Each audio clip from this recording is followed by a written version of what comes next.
if you're able to tell me how tourism inflow can improve with some of the programs in Tier 2. Then we go to the agencies, the attached agencies. There were submissions I requested from the DOT. Have they been submitted and were they forwarded to me? If you're gathering your thoughts, perhaps give me a list of those inputs that I was requesting that time for the week, and if it's been submitted. Yes. Huh? Ito yung Tier 2. Okay. Tier 2, ma'am. Sige. Sa ilalim is the 8 billion infrastructure. Okay.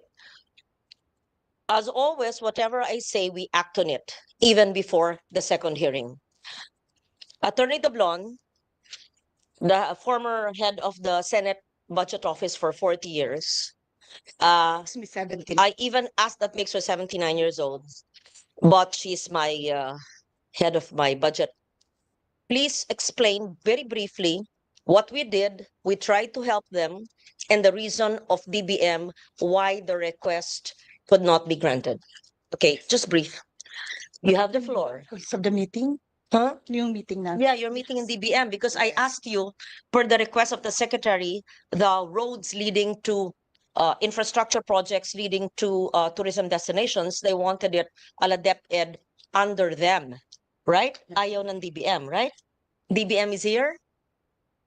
Yes, yes, okay. But explain. Ma'am, based on our meeting with the Department of Budget and Management, on the request of DOT Secretary to include possible inclusion of the priority infrastructure project under the DOT budget. The concern is that the PWH is the infrastructure implementing arm of the government. So they would prefer that it should be with DPWH. And DPWH, when naman the DPWH does not want it included under their budget because the budget of the trip budget tends to eat up the ceiling for the DPWH, which affect the implementation of their core project, which is intended for national roads, because it seems that the 8 billion submission are more on local roads. So it's not in the NEP. It's not in the NEP. The 8 Ah. billion. The trip, ma'am, the 6 billion, which is a continuing trip project, was accommodated by DPWH for 2025. Okay, But the 6 billion, which is continuing of the DOT infrastructure leading to tourism destinations, is in the NEP Yes. for 25, Yes, but ma'am. not in DOT, but under the DPWH. DPWH. So the request, there are two things. Is it there or not? And second, is it in which agency? Ayaw ibigay sa DOT because of the infrastructure arm, right? Ang DBM naman, ma'am, ang ayaw ilagay sa DOT because ang position nila, it is the DPWH is That the implements. Yes, it's that Okay. implement. But they are amenable but they want if DOT will have a big ticket item, one that will really impact on the tourism development plan, may be considered ng DBM to be placed under DPWH again.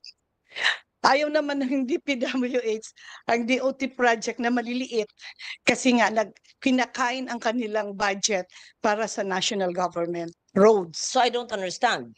DBM says it should be under DPWH, but DPWH, which will the agency that will accommodate it, does not want the budget. So what will happen to DOT? Right? You understand? It's unfair. There's an agency that wants to improve tourism. We need, of course, roads. You can't ride the habal-habal going to a tourist destination, right? And there are local roads because tourist destinations don't always have to be in the poblacion or in cities. There are waterfalls there. There are rivers there and lakes, and there are indigenous people centers there, and that we want to do. So there must be FMRs and local roads leading to these destinations. But the agency that implements it, according to DBM, clearly is the DPWH. But if DPWH would say, ayaw namin kayo kasi nakakagulo ko, nakataas ang aming ceiling sa budget, saan ilalagay? O yan, ang tanong ko, di ba tama? Sige, nakahanap ka ng abogado, Secretary Frasco. I mean, Sige. I think that was communicated to the DOT on the letter to March 3, 2024, which the DPWH said that the project under DPWH will use up its fiscal space for budget ceiling, thereby reducing the funding for its core mandate. So that means we must have a second opinion from DBM to accommodate the request. In short, how do you support tourism if infrastructure, meaning roads and bridges leading to tourist destinations, will not be prioritized and accommodated in the DPWH budget? Second, if these are all local roads, where do we put it? FMRs under DA, but it will still fall under DPWH. So ergo, I think DOT must be allowed to have some infrastructure projects implemented by DPWH, but under them, because they know what will merge together, what's needed for a convergence towards those tourist destinations, right? Or maybe not under DOT. Should it be under TIZA? TIZA, correct, is the infrastructure arm. So should it be under TIZA? So that's a question mark. That's not for me to answer now. Let's find out. Oh, what else is the reason? Ayun lang, ma'am, ang So reason. ayaw nila kayong maraming, kasi ang ceiling nila, kinakain nyo. Kasi ang DA sila taga-implement, Yes. ang DepEd sila implement, ang DOT sila nag-implement, Yes, ma'am. tama? At ang ceiling nila, ang DA, ceiling nilang ginagamit nila. Ceiling nino. Ng DA. Yung FMR is within the budget of DA. So it Yes. uses its own ceiling But the FMRs of DA Is are it- under DA. under DA. Oh, Implementation is DPWH. so if the DA has FMRs under DA, why can't the local roads under DOT be under DOT with DPWH as the implementing agency? Ma'am, ang kaya nga ang ano namin dito, if the senators will incorporate their DOT budget, a special provision must be introduced. If it will be included under DOT. So my only question is, we in government, the executive must be consistent. Are the FMRs of DA under the DA budget? Yes. Is a DepEd school building program fund under DepEd or under, under DepEd. but the implementation is DPWH? Yes, ma'am. Why can not the roads leading to tourism destinations, whether they are, maybe not if they're major roads, thoroughfares, it should be DPWH, but if it's local roads Yes, leading to arterial- tourism destinations, what is a nomenclature? arterial roads. Arterial roads, local roads, why not, right? Why are they discriminating against DOT? If DOT is a driver of the local and the domestic economy, why not? If it brings about thousands of jobs, etc. So that's my question. So tignan natin, because I can amend it with a special provision if DBM will allow, right? May I have the view of DBM? State your name, please, and your position. Of course, you cannot contradict what DBM has said, but let's just open the possibility. Or if it's not a possibility at all, then I just keep quiet and but I have to find out the real reason. Yeah. Okay. Good morning, Madam Chair, my dear colleagues in government. Actually, I was in the same meeting with Attorney Attorney Yoli on the issue on the trip. Actually, we informed them about a letter from Secretary Manuel Bonoan of the DPWH po. And aside from those already relayed by Attorney Yoli, aside from eating up the ceiling of the DPWH, because in the past years it has been in the amount of 15 billion, and in 2024 it's 15 billion, and then for 2025 it's 6.3.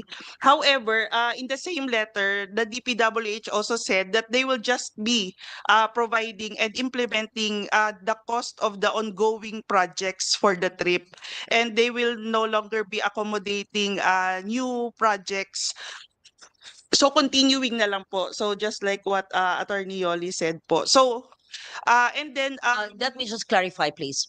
The DPWH has in its budget in the NEP for 2025 the roads leading to tourism projects, destinations under the previous year's continuing appropriations multi-year, and will no longer accept more tourism road projects, right? actually po, it is continuing in a sense that these are ongoing local roads po. But it is under the 2025 NEP in the amount of 6.38 billion po. That's what I said. The 6+ billion are previous year's projects, which are multi-year, therefore continuing, are present in the NEP for GAA 25.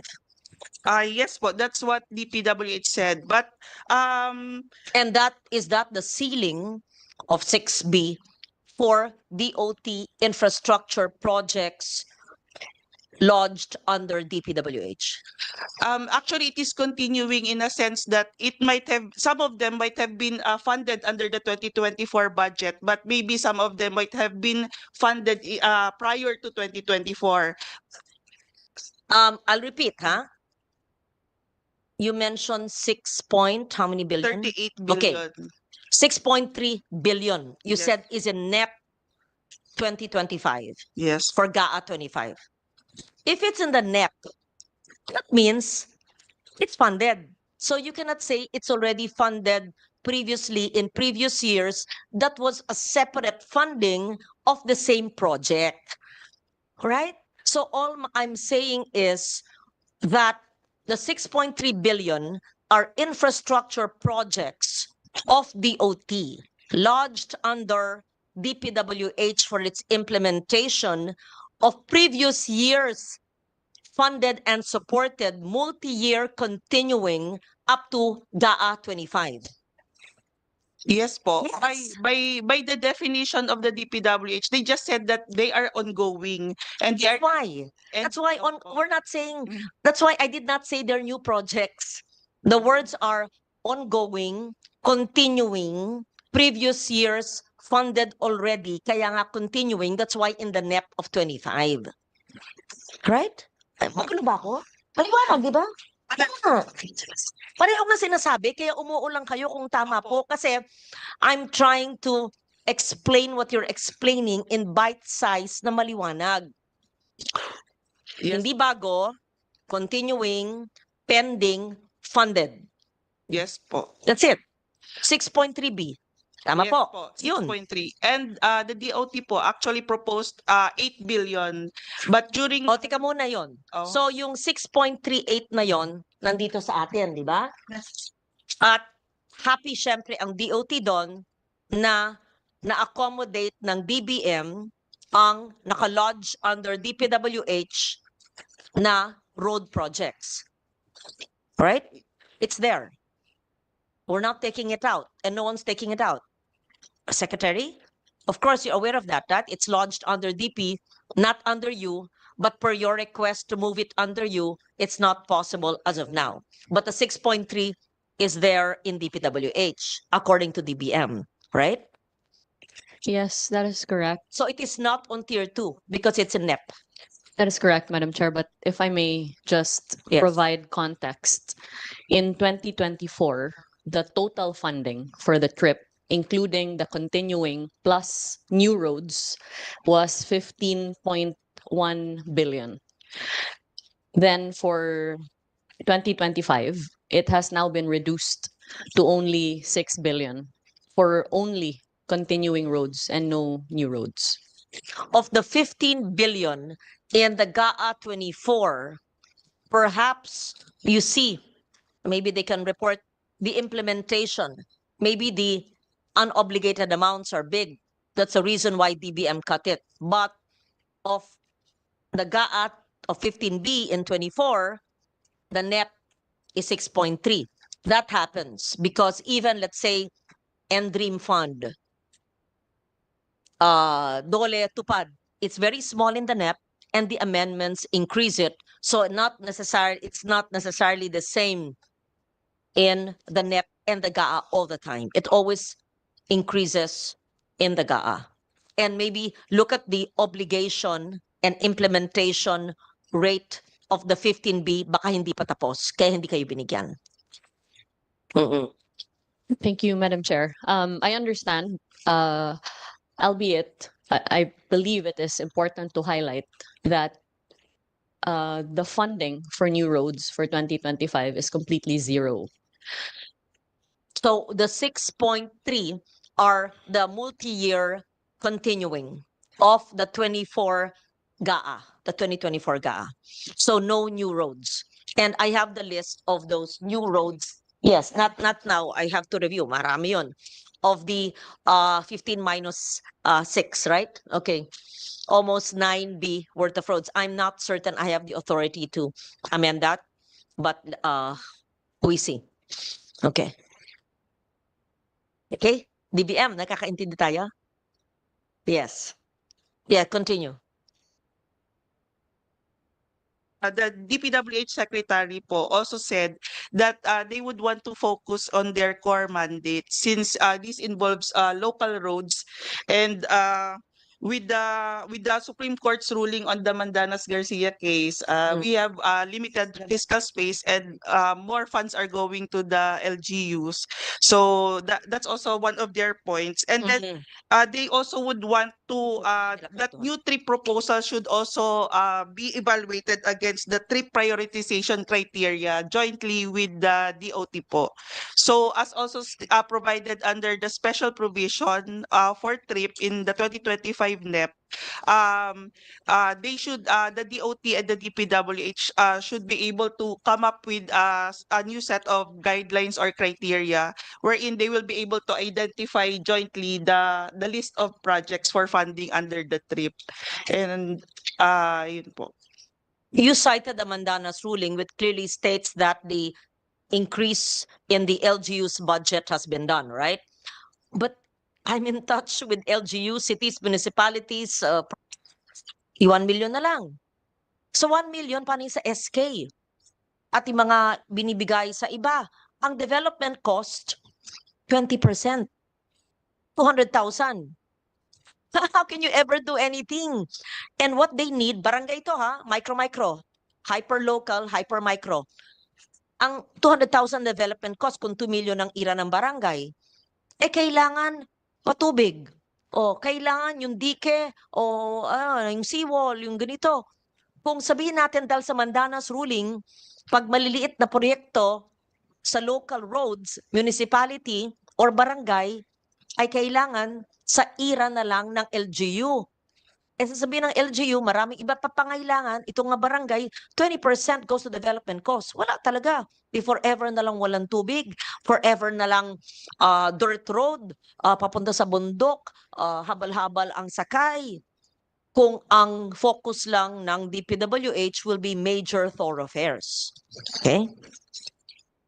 But I understand the limitations in fiscal space. And I have the letter here, which I'm sure the good secretary has, nung Marso pa to, sinabi na sa inyo ng DBM at ng DPWH that they will no longer approve any new tourism road projects, right? And that's the reason why you're asking me to try to change this. And this should be lodged. Oh, it says here, they will no longer approve any new tourism projects, and this should be lodged in the DOT budget. DPWH talking to you, meaning if you increase your budget, but DBM will not allow it. So yun ang pala isipan. How is that? DPWH is telling DOT, we cannot, but DBM says you cannot have any infrastructure projects because your DOT, it has to be in DPWH. But DPWH said, no, we cannot. So we have to clarify that. It's still not clear, even after the meeting. Paano yun, Yoli? Ayaw ni DP. Okay. And then, in the letter to you, again, Secretary, you've read this. Sinabi na naman ng DP that they've reiterated their stance that no new tourism road projects will be entertained, and any funding of such projects should be allocated within the DOT's budget ceiling. Okay. Have you reached your budget ceiling for road projects leading to tourism destinations? Yes. Well, the budget ceiling is not within our ceiling, so we have not been given any information on that. But if I may just, um, yes, Madam Chair, um, the provenance of this situation is from our advocacy from the very beginning that tourism destinations should have accessibility. If they are to have any hope of thriving and if any employment is to be given to the local communities. And so we completely disagree that only major thoroughfares leading to tourist destinations should be funded, which is why we have advocated that new roads, funding for new roads should be put in, given for that, for the longest time, the funding for trips had only been for continuing roads. And it was only in 2023, if I'm not mistaken, that funding for new roads had been put in. In any event, we have had various dialogues with the DPWH, resulting in the letter of Secretary Bonoan agreeing with us that the budget of roads should be lodged under DOT, as it takes precedence from so many other agencies, including DepEd, DA, DOH, and the like, all of whom have primary say on where their projects that feed their mandate should be put in based on data, and yet it is the DPWH that implements. So I'm not quite After understanding. this hearing, may I request Attorney Doblon, DBM, representative from the Office of Sec Frasco, representative kayo po sa DBM and my office, find out the 6.3, no, find out the 15B in GAA 24 implementation, and the 6.3 is a continuing of a part of that 15B of 2024 on the status of implementation of DPWH. Baka mabagal, baka hindi ginagawa, kaya hindi linigay. But Madam Chair, Yes. to be fair to DBM, we actually received a letter from Secretary Pangandaman on June 14, 2024, directing us, the DOT, to propose to the DPWH 8 billion worth of new tourism road infrastructure projects, which we did, and for which we have furnished you the list. Yet the reply was that there would be no funding for new roads. So then now we are in a quandary with the DBM having directed us to propose, the DPWH having rejected the same, leaving these roads that will support our tourism destinations with no funding whatsoever. So first, we ascertain with finality where the infrastructure projects must be lodged, like DA, DepEd, and DOH, or under DPWH, which is not the same as the other three agencies I mentioned. The second is the status of obligation and implementation of the 15B GAA 2024 DOT projects being implemented by the DPWH. And third, the review of the 8 billion requested by DOT, which was not included because only 6.3 in the NEP was included of the continuing and no new projects. So that's the pending with me, which we cannot finish in this hearing, right? Sinamarize yun ha. Tatapusin natin yan this week. Okay. So we proceed now. Before we are done with the major agency. We went through page by page, right? And had various questions, and I hope the responses have been given to us, right? All. Yeah. We're now supposed to go to per agency, right? But first, may I see the line item for the community-based tourism program projects? And the second would be the skills training for tourism. This is very interesting because, as you know, I'm always micro, hyper micro. I like barangay based, community managed enterprises, whether they are MSMEs. And I also favor and have a bias for community based, community managed livelihood enterprises and tourism enterprises, which are small but sustainable. Go to Laos, even Vietnam, even Myanmar, even before they had political chaos. Uh, yeah. Let's say, here am I again. Let's say in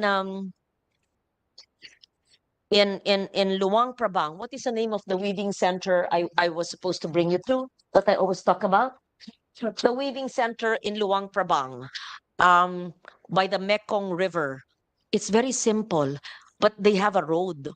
Lumang bahay lang, may weaving center parang din sa atin, na open lang siya, nipa, may museum, ang ganda ng collection. Sandali, 1 minute.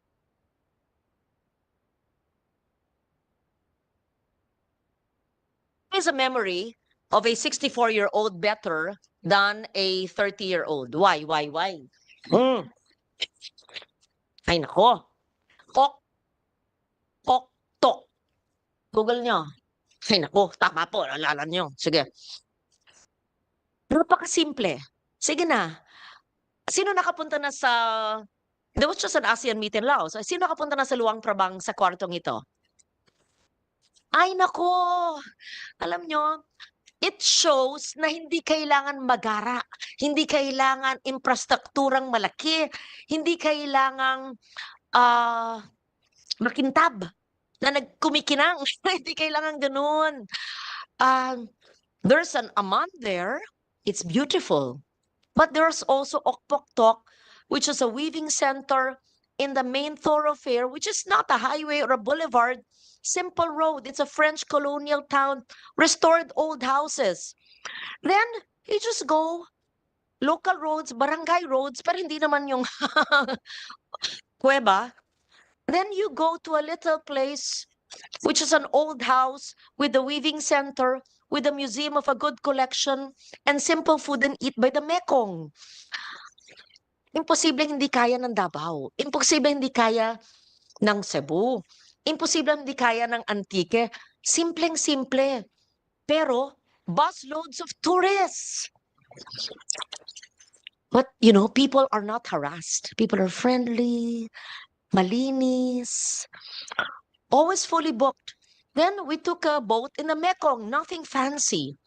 But, and even their pensions and hotels, you know this, retrofitted, adaptive reuse old houses. I always say I love Luang Prabang. It's my happy place. Been there more than 3-4 times because we can do it so much. Even in Intramuros, I even sent there. Sino pinadala ko mga taga DBM and what agency? NCCA and PTRI. It does not need big infra. Maybe another example. Kasi yung mga Phuket, puro malalaking building na, kaya in-example ko na lang yung napakaliit na Luang Prabang. Try to go there. Another, ito mahirap puntahan, Inle Lake. Bakit ang Inle Lake? Google nyo, sa Myanmar. And the hotels and houses are on stilts because it's on a lake. You know, bus loads, and the flights are, you have to go to the capital. No, from Bagan, we flew to, it wasn't the capital, but from the capital, we went to another airport. Mahirap puntahan, but by God, bus loads of German tourists. Why? That's Myanmar. And then little boats. Then they show you how lotus fiber is being drawn from lotus flowers. And then they sell shawls. Come on, we have that. Marga knows this. Christina knows this. Everyone. But there were busloads of tourists. And all the hotels were full. And the hotels are not 5-star, but clean. pretty little houses on stilts. Me, that's my idea of sustainable livelihoods and sustainable tourism. Okay, I'll stop talking and listen to you. So may I be briefed on the skills projects and where is it lodged under NEP 2025 and the community-based tourism projects, the programs, or is this part of tier 2? Yeah, Secretary. Then we proceed with the Tourism Promotions Bureau and the other agencies. Thank you.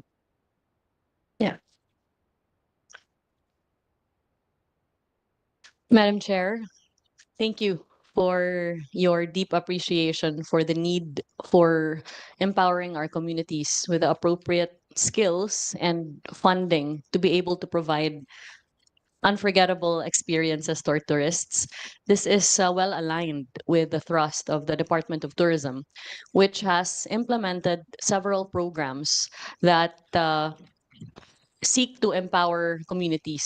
So first would be our tourism industry skills program, which rolls out training modules per region that are based on industry skills across the tourism value chain, anywhere from culinary training to tour guiding to pasalubong making, as well as farm tourism, sustainable tourism modules, and even converting your home into a homestay for purposes of accommodating overnight tourists. These skills then feed into the rollout of the Philippine Experience program, which is a heritage, culture, and arts caravan that we have since implemented in 9 regions, 22 provinces, and over 60 local government units where Tourism Philippine caravan experience. experience, yeah. Are you continuing with that? Yes. I've not joined, I've not witnessed, I'm not too familiar with it. If it's similar to Governor Gwen Garcia, Suri, Suroy, yes. because I love the Suri. Yes, that is the template, Madam Okay, Chair. very good. Yeah. Correct, yes. And so these skills feed into the implementation of the Philippine Experience Program, which allows the community to be ready to receive tourists and to have top quality offerings for tourism services. So I will yield the floor first to Undersecretary Rica Bueno to give an overall view into the tourism industry skills program as well as our community-based tourism organization trainings, which items have been expended for 2024 and for which we would request additional funding under Tier 2 for 2025. And subsequent to that, Madam Chair, with your indulgence, I would like to yield the floor to Undersecretary Verna Buensuceso to discuss our Philippine Experience program, for which we are also requesting funding per region, as well as our very exciting gastronomy tourism portfolio, which we seek to roll out even further for 2025. So you said? The Philippine Experience and the Gastronomy Tourism for USEC The Verna last and one, you said something portfolio. I didn't get it. our Gastronomy Tourism portfolio. Gastronomy. Correct. Yes, of course. Yes. In fact, I've supported through, what budget was that? The Terra Madre Visayas in Negros. Yes. We also supported, maybe not through DOT, was it through DT? I am not so sure. I made an amendment in last year's, no, in this year's budget for the Terra Madre in Turin. For Yes. not travel of people, but the booth. Yes, Madam Chair, actually, DOT? please accept our gratitude for your support Yeah. because this has resulted now in Bacolod City being declared as the slow food hub of Asia, and as well as the Philippines securing the privilege of hosting the Terra Madre Asia Pacific next year. Let me just state this. I supported the slow food movement of the Visayas in Negros of Chinchin Uy, I think. And I gave them funds. Where is the book? Through NCCA. Hmm. There's a pending documentation of culinary heritage. And they even went to Antique, they went to Iloilo, etc. And there's supposed to be a hard copy book and a soft copy still pending from last year's budget. Second, they also had activities which we supported. I wasn't able to go, sent a video last year for slow food. And there was another request. I'm not sure if it's Slow Food Negros, but the Slow Food Movement, not sure which area, for a booth in Turin. In the Yes, and recent, that has been executed, Madam Chair, did I do the amendment through the DOT or maybe DTI? I'm not certain. through the NCCA. Through NCCA. Okay, so regardless of which agency it is lodged in, so it was implemented. So Yes. maybe whoever staff is in charge, I want to see, but the book is not yet ready, right? Maybe it's Shari in charge. Can you find out? So is the NCCA the correct agency or it should be DOT? Well, I would of Regard- course say yeah. DOT, DOT. but I was not but informed. I'm sure the NCCA has been very, very helpful to us also in terms of our culture-based tourism. Yes, yes. So you can actually merge, right? Because I Yes, like absolutely. government convergence. Okay. So I like this very much. Your Philippine Experience Program. Culture, Heritage, and Arts Caravan. If I may also add nature, because nature would encompass everything in the environment. I don't know what you want to call it, either environment, nature, uh yeah. So culture, heritage, and arts, gastronomy would fall under culture, right?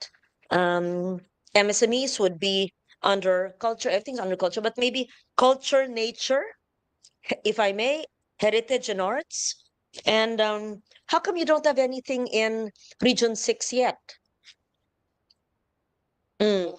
We actually already executed in Region 6, Madam Chair. However, simply because of the breadth of the coverage, we are doing a second iteration for Region 6, And which perhaps shall include are you Antique. only doing it um per region or actually per province? Because every district, congressional district, or every province even can have their mini Philippine experience, iba?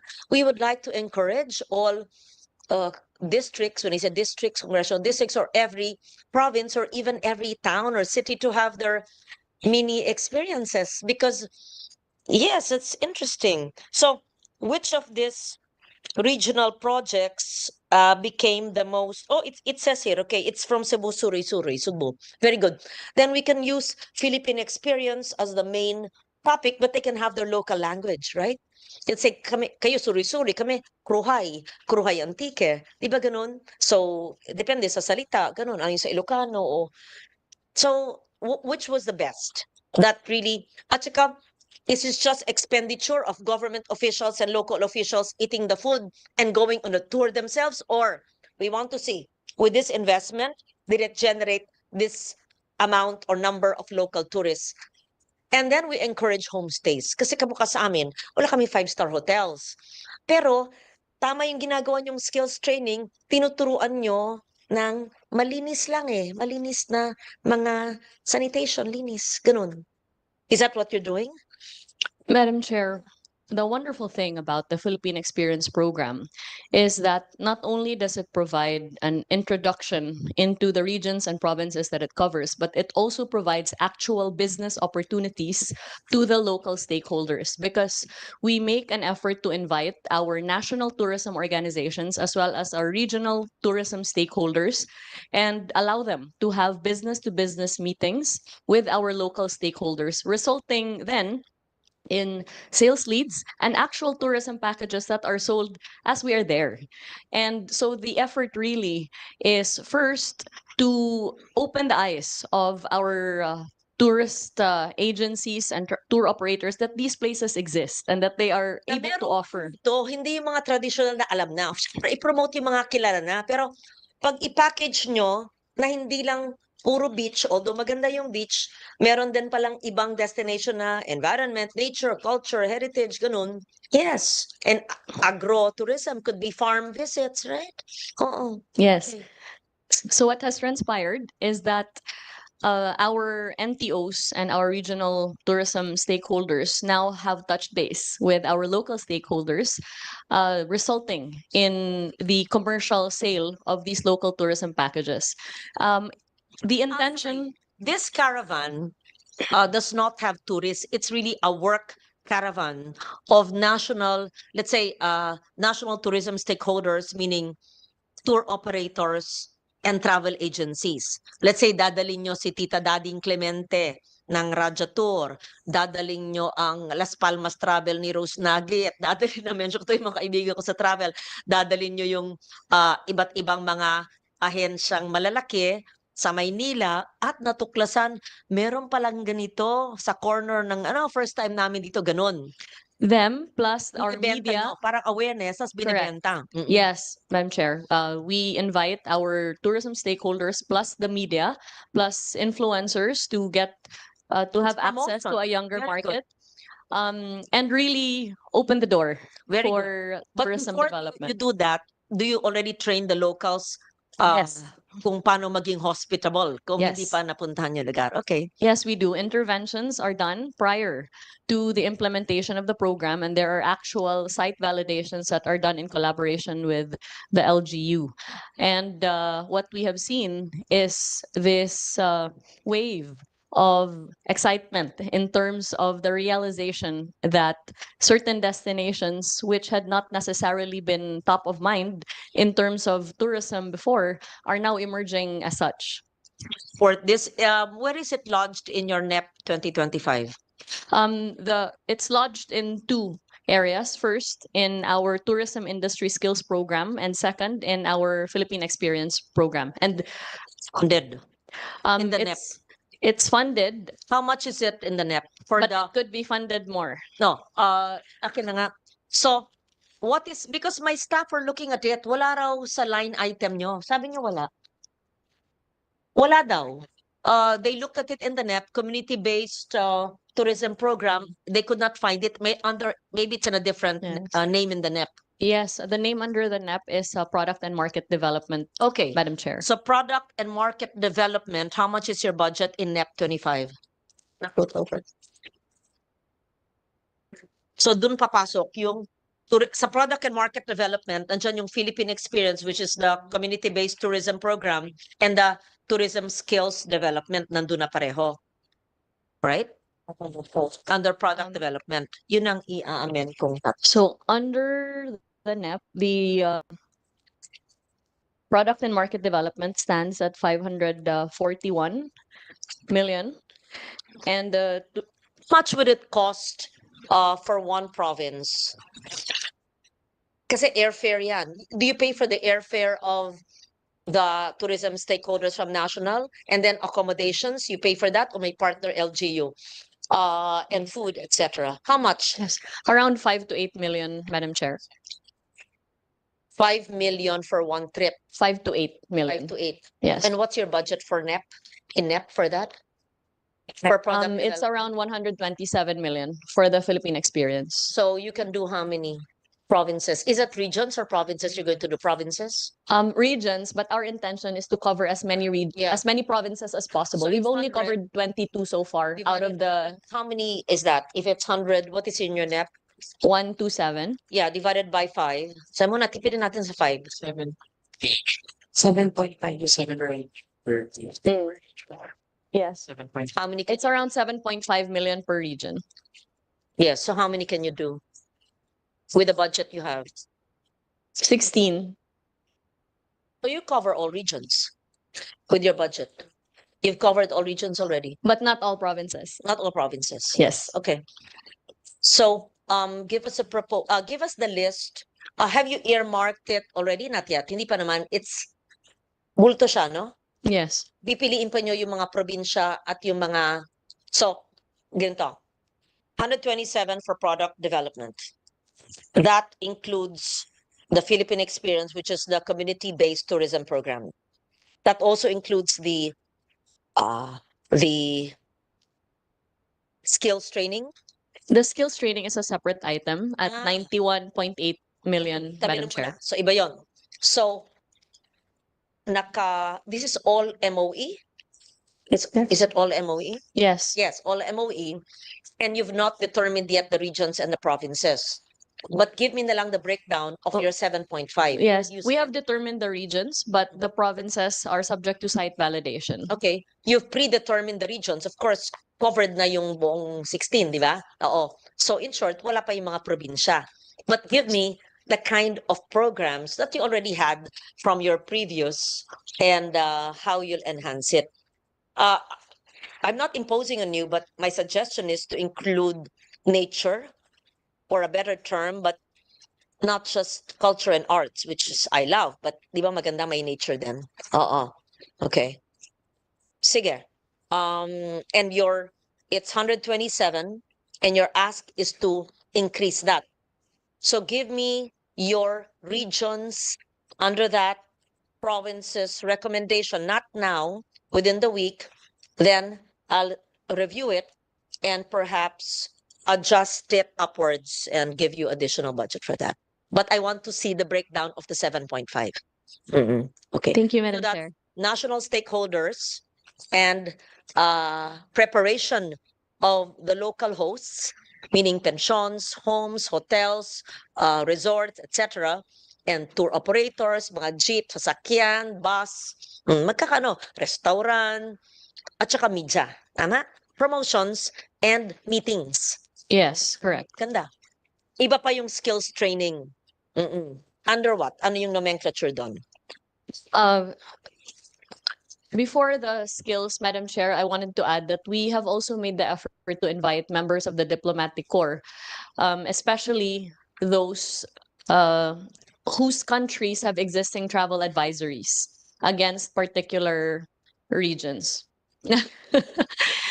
Yes.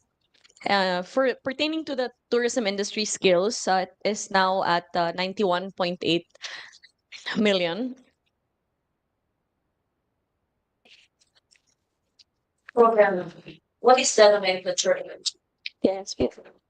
Yes. Yeah. TISP, Tourism Industry Training Program, Madam Chair.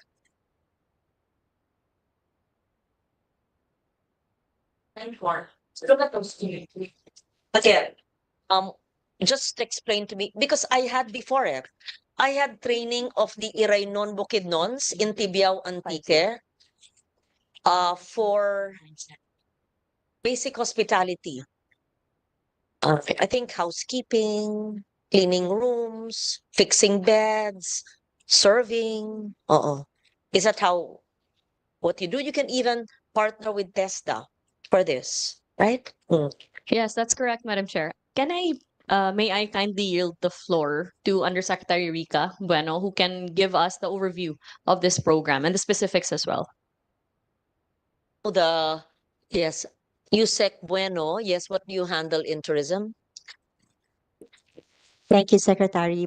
Good morning, Madam Chair. I'm Rita Bueno, and I handle standards and tourism training in the Department of Tourism. The Department of Tourism po has one of its major programs is really the provision of skills trainings for all the tourism workforce in the industry, whether they be in the formal establishments and informal workers, which also includes our community-based tourism organizations.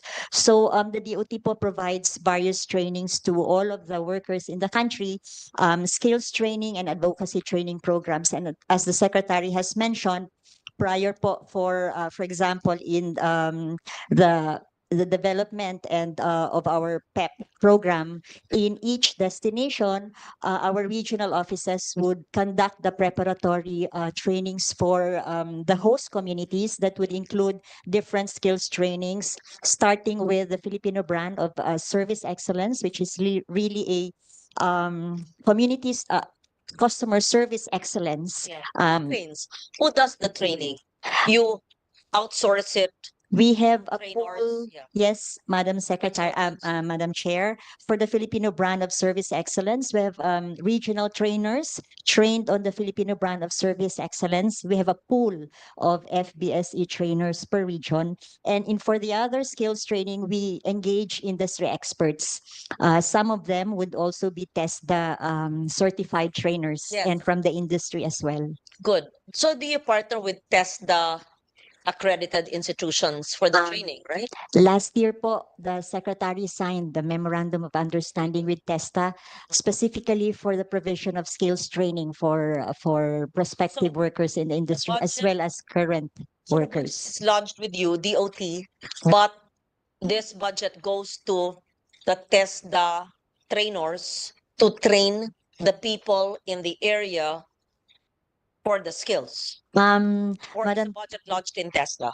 there is a budget lodged in TESDA po. For the TESDA scholarship program, I understand they have an allotment for the tourism sector under their TESDA scholarship program. But the DOT has its own skills training fund under the tourism industry skills training program, or the tourism industry training program. And we engage our own pool of experts in various fields, Madam Chair. Ang pinaka gusto ng tao sa mga naranasan nyo? It's actually po the community tour guides training and the culinaria training. The community tour guides training po would really be dependent on the type of activity where these locals would be trained. For example, we're opening up hiking trail in one mountain, or caving, so we have specialized. The community tour guiding training would be specialized for cave guides, for mountain guides, even for mangrove guiding, or even bird watching po, Madam Chair. And we have engaged experts in various fields in this regard. Okay, good. So you should, and I'm glad you do, partner with TESDA, because we also handle the budget. No, we used to. It's Joel now, no? Yeah, Joel, yeah. Should partner with TESDA, and the DOLE GIPs, Government Internship Program, can also be trained as local tour guides. You can partner with DOLE. Ganda rin yun. Anyway, sige, proceed. Madam Chair, with regard to the DOLA GIP, we're actually coordinating with them currently to pilot the GIP internship for our prospective workers as well for the industry. So we're working on the mechanics, Madam Chair. Skills training include DRR as well? Yes, Madam Chair. We actually have Disaster risk reduction, which should also include first aid and emergency. Yes, Right. Madam Chair, we have those modules. We have the first aid and the basic life support training. We also have the water, especially if the activity is, water based. We offer WASAR, the water safety and rescue training. We also have the basic incident command system training and other emergency response trainings for our frontliners, Madam Chair. Pa dapat, yung culture agencies ng gobyerno, merong simpleng module o template para sa inyo. Let's say, ang National Historical Commission, ang NCCA, even an NCIP, in areas where there are sensitivities, where there are indigenous people, para yung respeto sa kultura ay hindi basta mag-intrude o ganito, i-picture, diba, respeto. Again, I cite Luang Prabang. Like we were briefed in the morning at 6 a.m. when the monks come out in the main thoroughfare, which is just a small road. You don't take photos. You don't stare at them while they're praying and take photos in their face, right? And be silent. And they request the silence of the meditative Buddhist monks. Yung ganun, respeto.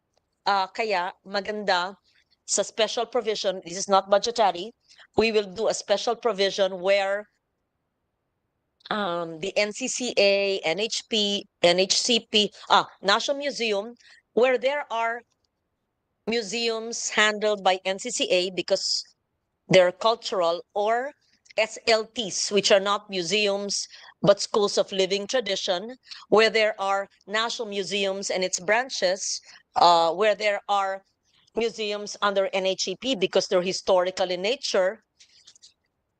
It should be part of the Philippine experience, perhaps, and the NCIP to help you in addressing sensitivities or even awareness of indigenous peoples and rural peoples, not indigenous, but there are customs and traditions that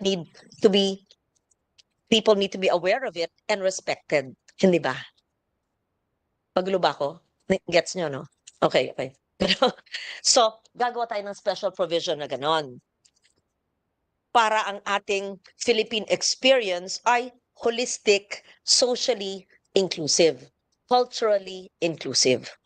Mm-mm. Tapos, si NCCA and all agencies attached to it, may module binigay sa inyo, kasama yan ng training sa mga tinetrain nyo. Mm-mm. Okay. Please continue. So every year po, Madam Chair, the DOT is accorded with a budget of for the industry skills program, and next year we have the 91.8 million as mentioned by the secretary for and it's this is also shared with all the regional offices, and for next year each regional office would have a budget also corresponding charged to the 91.8 million for their corresponding tourism industry skills program per region. Where does Pamana Tour fall under? Saan ang Pamana Tour? Where does it fall under? Under product development, under the Philippine experience? If I may, Madam Chair, it's falls under the Philippine Experience Program. Since the Philippine Experience Program actually has 4 thematic areas that it covers. So first, we have the Pamana, which pertains to our living cultural, historical heritage. And then we have the Likha, which pertains to our arts. We have the Suri-Suri, which covers the destinations itself and the natural assets of the destination. We have the Hain, or the Salo-Salo, which pertains to our gastronomy and culinary heritage. And then we have the Kalinaw, which covers our pilgrimage and wellness component. Have it here. It's a comprehensive report. Thank you for providing my office. This is in Filipino, right? Tagalog. Hain Salo-Salo, no? Yes, Inaw is correct. also Filipino. Pamana is Filipino. Likha is Filipino. But Suri-Suri is Cebuano. Yes. So I think we should be consistent. Are we using Cebuano words or Filipino words? Because suri-suri in our language, kinaraya is lagaw-lagaw. Sa Tagalog, gala-gala. So, okay lang ba na ang gamitin natin iba-ibang languages? It's okay because suri-suri kilala na yan Yes. dahil nauna kayo. Correct. So, suri-suri, then we just explain. This is a Cebuano word, but there are different meanings, right? But in Tagalog, or Filipino, it's gala-gala. Diba? Yes, Amin, correct. sa amin, lagaw-lagaw. Ganun. We try to be as inclusive as possible in terms of our ethno-linguistic Pero wala na naman nature dito. exposure. Maganda may gastronomy, magandang may pilgrimage at wellness, magandang may historical and cultural, magandang may arts. Diyan papasok yung mga MSMEs, festivals, yung suri-suroy. Parang wala ang nature tourism. Farm tourism, wala din. Would you like to We include that? incorporate it in either the heritage component, especially when there is a declared site, and then in the wellness component. For example, Madam Chair, when we were in Iloilo, there was a specific farm tourism site that was included in the Philippine Experience Program. Could I request you please? Kasi meron naman kayong nature-based tourism eh. Bakit hindi nakasama? Kasi meron kayong nature-based tourism. But is it different? Itong inyong nature-based tourism and activities and BAT, is it a different plan from your Philippine experience? Why don't you include that and not have a separate one? Kasi maganda na yung isa eh. Philippine experience. Nandiyan ang arts and crafts and heritage. Nandiyan ang wellness at ganito. Isama na nyo ang nature doon. Di ba? Yeah. Ito bang nature-based tourism is a different caravan or Philippine experience? The nature-based tourism, Madam Chair, is interspersed in the regional tourism circuits that supports their ecotourism destination. Iba kasi yun. Correct, yes. But Uh-huh. I think that that's a brilliant suggestion in terms of making a conscious effort to incorporate nature offerings into Yes. the Philippine experience. Because where you have nature, let's say, protected areas, whether under NEPAs, National Integrated Protected Areas, nationally legislated, or those which are legislated through municipal ordinances. Let's say kami, sa Northwest Panay Peninsula. Magandang isama yon, tapos trekking, pero sa barangay kung saan meron yun, meron naman silang Santa Rosario Multipurpose Cooperative na may mga bariw bag na gumagawa. Pero meron din bundok, meron din halo-halo siya. So magandang may arts and culture, isama na nyo ang nature. Hindi naman bawal maglagay doon, pero meron pa rin kayong nature-based tourism, hindi ba? Oo, just to add it Yes. in the consciousness of people and in your programs. Yes. So it's nature and culture actually, not just culture, right? Okay, so we talked about product development, and that's where the Philippine experience is. And your nature-based tourism and the National Tourism Development Plan, where does this fall under? The product development, your budget for this? It still falls under product and market development, Madam Chair. Okay. So I'll support both and see your plans and possibly do some augmentations in your budget there and the trainings as well, and do the special provision for the convergence with TESDA and the special provision for NCCA and the attached agencies to include that. Okay. So let's proceed now with the agencies. Thank you. Thank you, Madam Chair. And the budget of 3B is only the DOT. The attached agencies have their own budgets, right? Yes, they have Okay. their own Thank budget you. proposals. Thank you, Secretary. We proceed with the National Tourism Board. Yes, Marga. May buntag, Madam Chair. Good morning. Can we flash our presentation? Okay. We are the Tourism Promotions Board Philippines, the marketing and promotions arm of the Philippine Department of. Oh, sorry, Madam Sorry. Chair. Before you proceed, what is this? Okay. Before we proceed with that, no? I know that perhaps emanating from DOT, this errors do not happen. Maybe when you print paraphernalia in the provinces, it happens. I saw this long ago. This was 2023. This year. Dito nang galing sana sa inyo. It says, love the Philippines, Banawe Rice Terraces, Benguet. You know, if there's anything that really triggers me, it's really misinformation and wrong knowledge, right? We know very well that the Banawe Rice Terraces does not belong to Banawe because Baguio City is Banawe and Banawe is in Ifugao. Yeah. So just a question, did this come from DOT or it's those who printed it in Cordillera? Let's be very, very careful with accuracy. Otherwise we'll be marketing the wrong province. Mali. It was just given to me. But I saw this long ago. This was seen in the NAIA. Baka naman silang gumawa nun. Oh, it was an advertising firm. Oh, why are they like that? Anyway, be careful when you get, it happens to me every day. Every day. Some staff, some people outsource media suppliers. We don't know, they don't know geography, they don't know basic things that Filipinos must know. So, hindi na syempre nakakontrol ni Secretary lahat yan. Oo. Diba? Yes. But this has been corrected. Let's be very careful.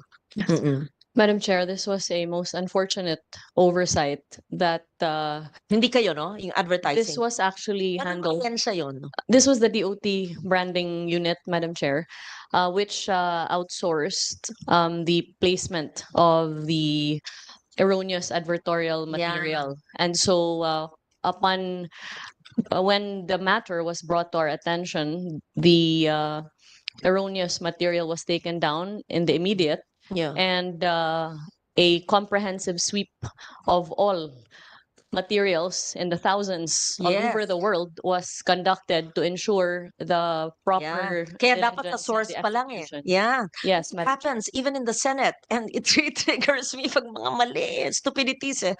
Sorry, I want to know the name of the ad agency so that I'll never get them. Which agency was this? No, we have to put it on Giselle. record so that I might mistakenly get them. Ayoko na. I cannot stand stupidity. Anong ahensya? If I may refer to ASEC Gisela Kisumbing, Madam Chair, who handles our branding unit. Thank you, Secretary. Madam Chair, yes. The agency involved in the erroneous material is actually IPG Media Brands. What's that? IPG? They are our creative agency, Okay. and Yeah. Everybody makes mistakes, but they should be more careful and they should not waste, not just a wastage of government resources, but also the embarrassment, right? It's unfair. Yeah. To the secretary, she faces the world. It's unfair to us senators. We face the public. And so you understand, sinasabi ko to kasi they think minsan sobrang stricto eh. Kailangan ganun. Hanggang sa huling comma, hanggang sa kulay, hanggang sa spelling. But this is a factual error. So complete staff work must be observed by everyone and anyone. Whether you are a cleaner or a copywriter, whether you're a tour guide or a secretary, right? That goes for all of us. Yeah. So thank you for that information. And again, ang hirap kami. Yan, si Christina. Kami yung humaharap sa tao. Tapos, ang masama, kami or opisina or iba black prop. Unfair. Eh galing naman doon. Hindi niya pwedeng sabihin, kasi yung advertising agency, kami yung humaharap sa tao eh. Kaya, yeah. Dapat matuto ng leksyon. Pero dapat naman, chinek ninyo. actually, Madam Chair, as in any inaccuracy, everyone, including the agencies involved, should really go through the proper vetting. Yes, yes. So nakikinig kayong lahat, ha? Ganyan, ganyan. Sige. Okay. Proceed. Thank you for that. Okay. And thank you for your honesty, yeah, right? And so ngayon, ayan, wait, before, how did you correct that? Para makikinig din yung aking mga bagong staff sa akin. Kasi we have outsourced, we can't do it with a staff of 20 lang in the Senate or 30. How do you do it? Tapos, believe it or not, people don't read. Sometimes ang kanilang attention span o di madetalye. So it's not a vice. It's not a luxury. It's a basic need to be accurate and factual. We owe it to our public. Right? So anong gamot na ginawa nyo para yun din gagawin ng opisina ko? As the secretary already mentioned, Madam Chair, upon the receival of the news of this erroneous material, we No, got- I mean, what process do you do now so that it doesn't happen again? What kind of vetting? from start to finish, Madam Chair, we really go through the proper vetting with regard to having the materials passed through. There's a group or a regional person in charge. offices. It goes through a very tedious process right now. Memo me through the From- secretary, the process. I'll make my staff read it. All right, If we'll do that, Madam my Chair. process is not as tedious as yours, I will make it as tedious as yours. Okay. Right? Oh, because we cannot make mistakes. Mhm. Noted, Madam Chair. We'll do Okay. that. We will pass Okay, this on. thanks. Are you new? Uh, almost more than a year in. Just 1 year. From Yes. Cebu. From my family originally. Okay. Yes. Sure. Okay, proceed. Marga, thanks. May buntag, ma'am. Ay buntag. We are the Tourism Promotions Board Philippines, the marketing and promotions arm of the Philippine Department of Tourism, created under Republic Act 9593. So we are mandated to market and promote the Philippines as a premier destination for leisure, meetings, incentives, conferences, and exhibitions, MICE. So the TPB focuses on promoting the Philippines both domestically and internationally, targeting 13 key and strategic markets. Flashed on the screen are our 13 key markets. If we can go to the next slide. Our mission is to market and promote the Philippines in partnership with our stakeholders towards a dynamic tourism destination.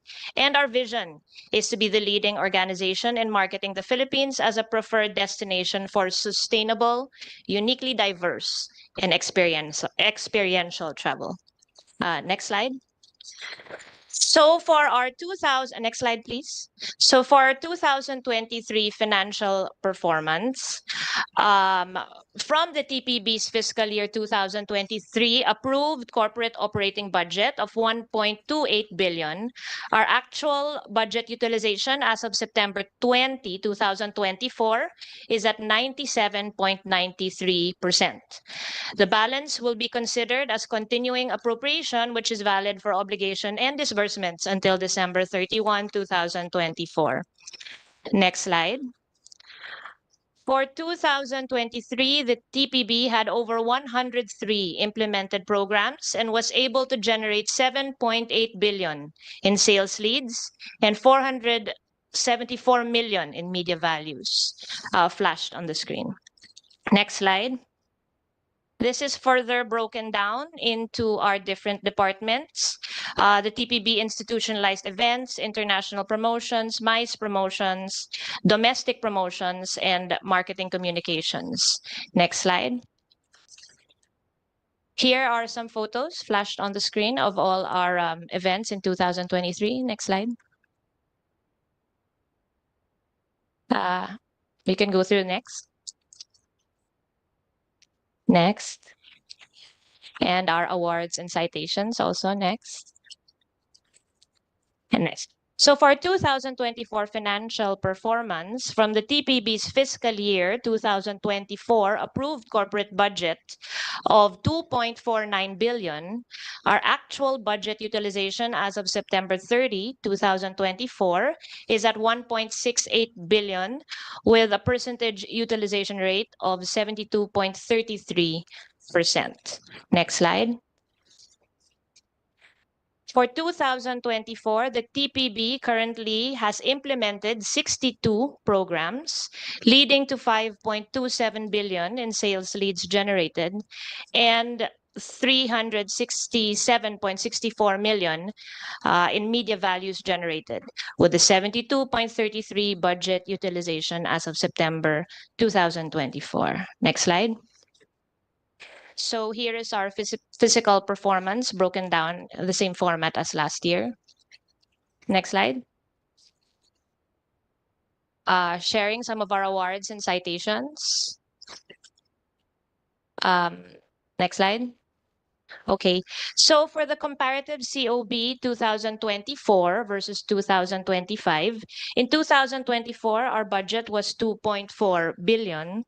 Our proposed budget for 2025 was 1.9 billion. And on June 14, 2024, the TPB received a DBM confirmed budget level amounting to 1.3 billion.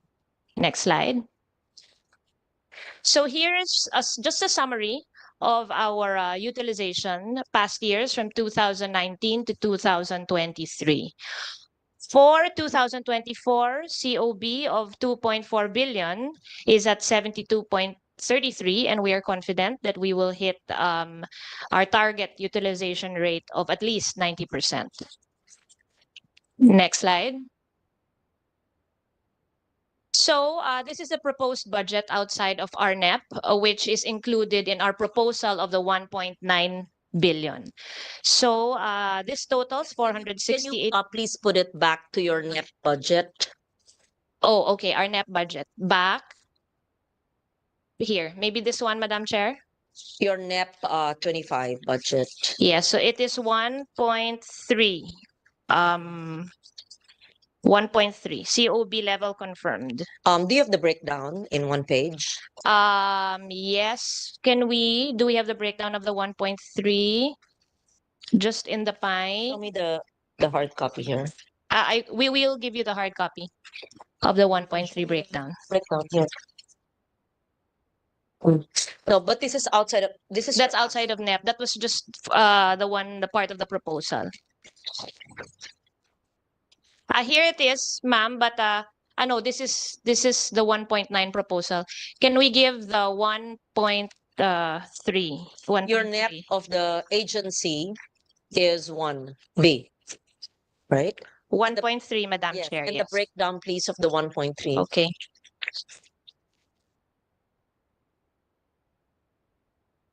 Don't you have a copy here of the breakdown of the 1.3? Or just read it into the record if you If I don't have it. Okay. Oh, you don't have. What I have is the breakdown of the marketing and promotions operational budget. But I think my team has it on file. We can flash it. If you don't have the breakdown, just show me the pie again, please, so I Okay. can see it. Can we go into the pie again? Siguro next time, for ease of presentation, okay, you have the pie, then you have The the breakdown. net budget, 1.3, 1, 2, 3. And then your tier 2, which you're asking for, 1, 2, 3, then you justify it. Okay. Parang Yes, yung Madam ginawa Chair. ng DOT mother agency nyo, ganun yung presentation, clear. Okay, Madam Chair. Please read to me the 1.3. Can we go back to the pie? It's Slide, please, of the pie.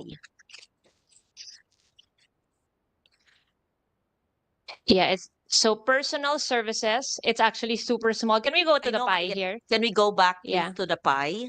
To the slide of the pie. Yung tatlong red. Yeah, I have it here, but it's super small eh. Can we have? Oh, pero yung Ayan. number, hindi ko rin So, Madam Chair here. So for personal services, it's 152. why does it say 1.9? Oh, 1.9 was our proposed COB. We're cut but down to We were cut down to 1.3, Madam Chair. here. What will Okay. suffer if you only have your 1.3? So, our Ang liit here. kasi. Oo nga, sorry Madam Chair. Oo No, nga, this is- oo nga. Okay, this is Oo. an advice to those presenting. Mm-mm, And this is not just your agency, marami yan sa gobyerno. mm-mm. Learn the art of communication. Communicate in visuals and in writing, and make sure, please, that the art cards or the visuals are understandable. Ang liit eh. O Mm-mm, even mine here, ang liit. mm-mm. So that we can help you better. Because sometimes it's meant to confuse. Yan, i-close up nyo. Paano kayo tutulungan kung hindi nyo pinapakita sa amin? Mm-mm. Okay. Okay, PS. The breakdown of marketing and knowledge. What will suffer? Okay, we go to the next page of your ask or your tier 2.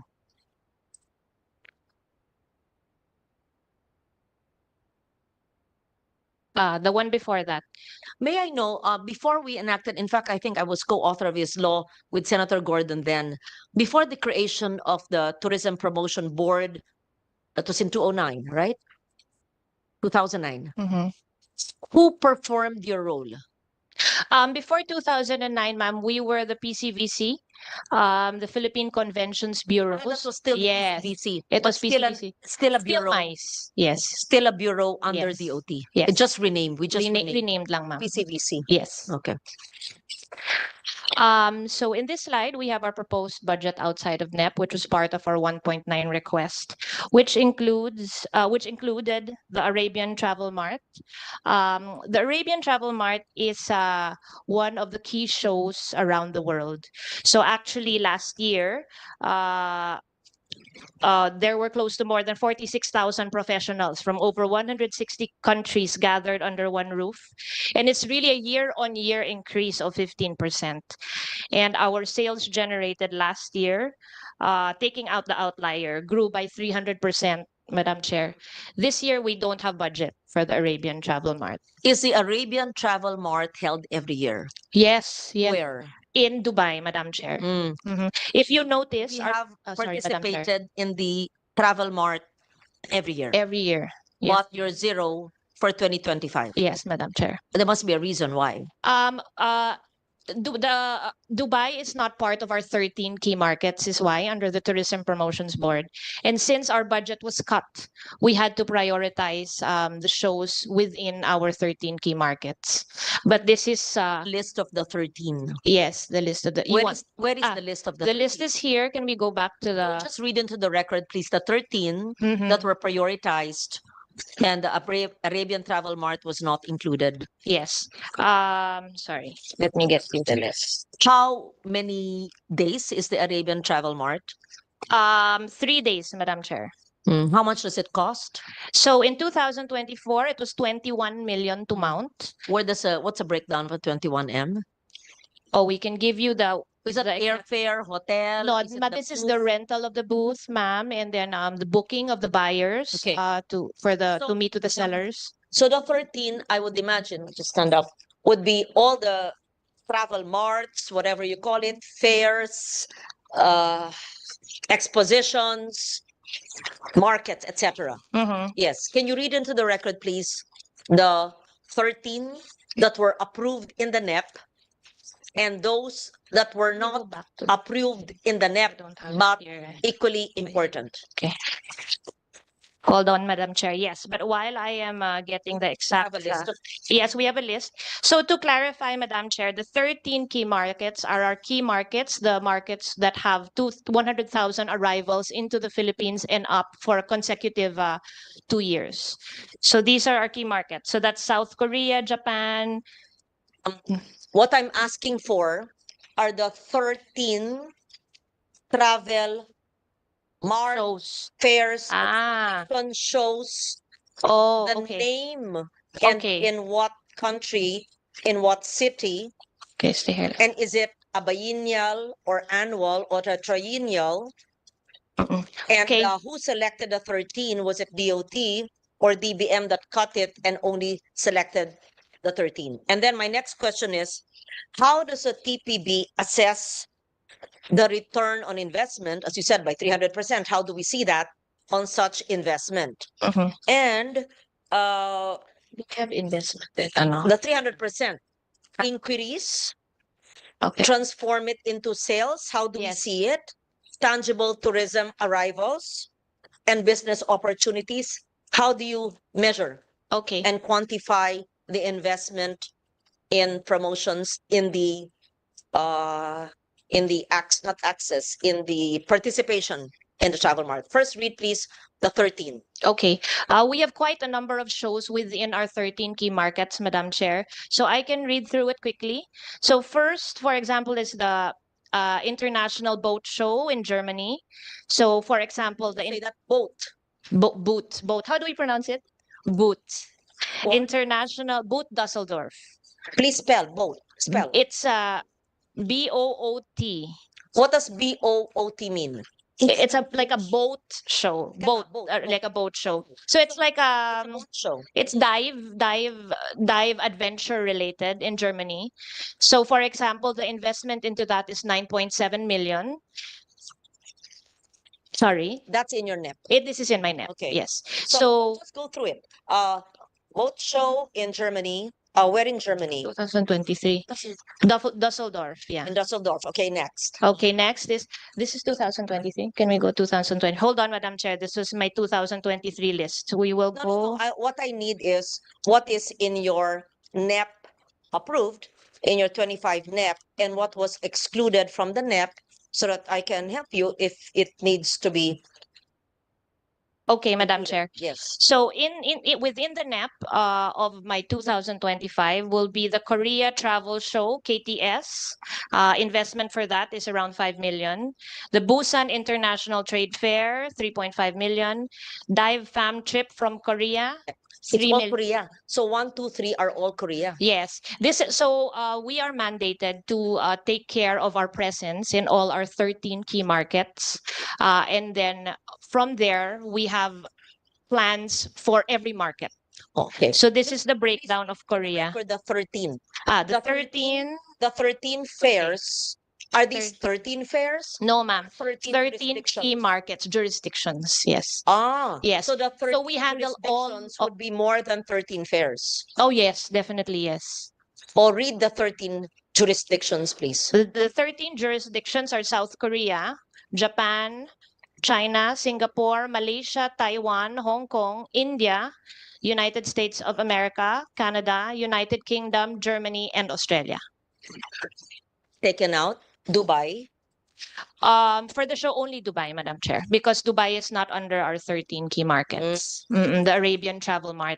If you notice on the NEP, our spend for that was around 21 million, but the sales leads generated as reported to us was 430 million. I want to understand that. Okay. Mm-mm. Which travel show was this that generated 21 million?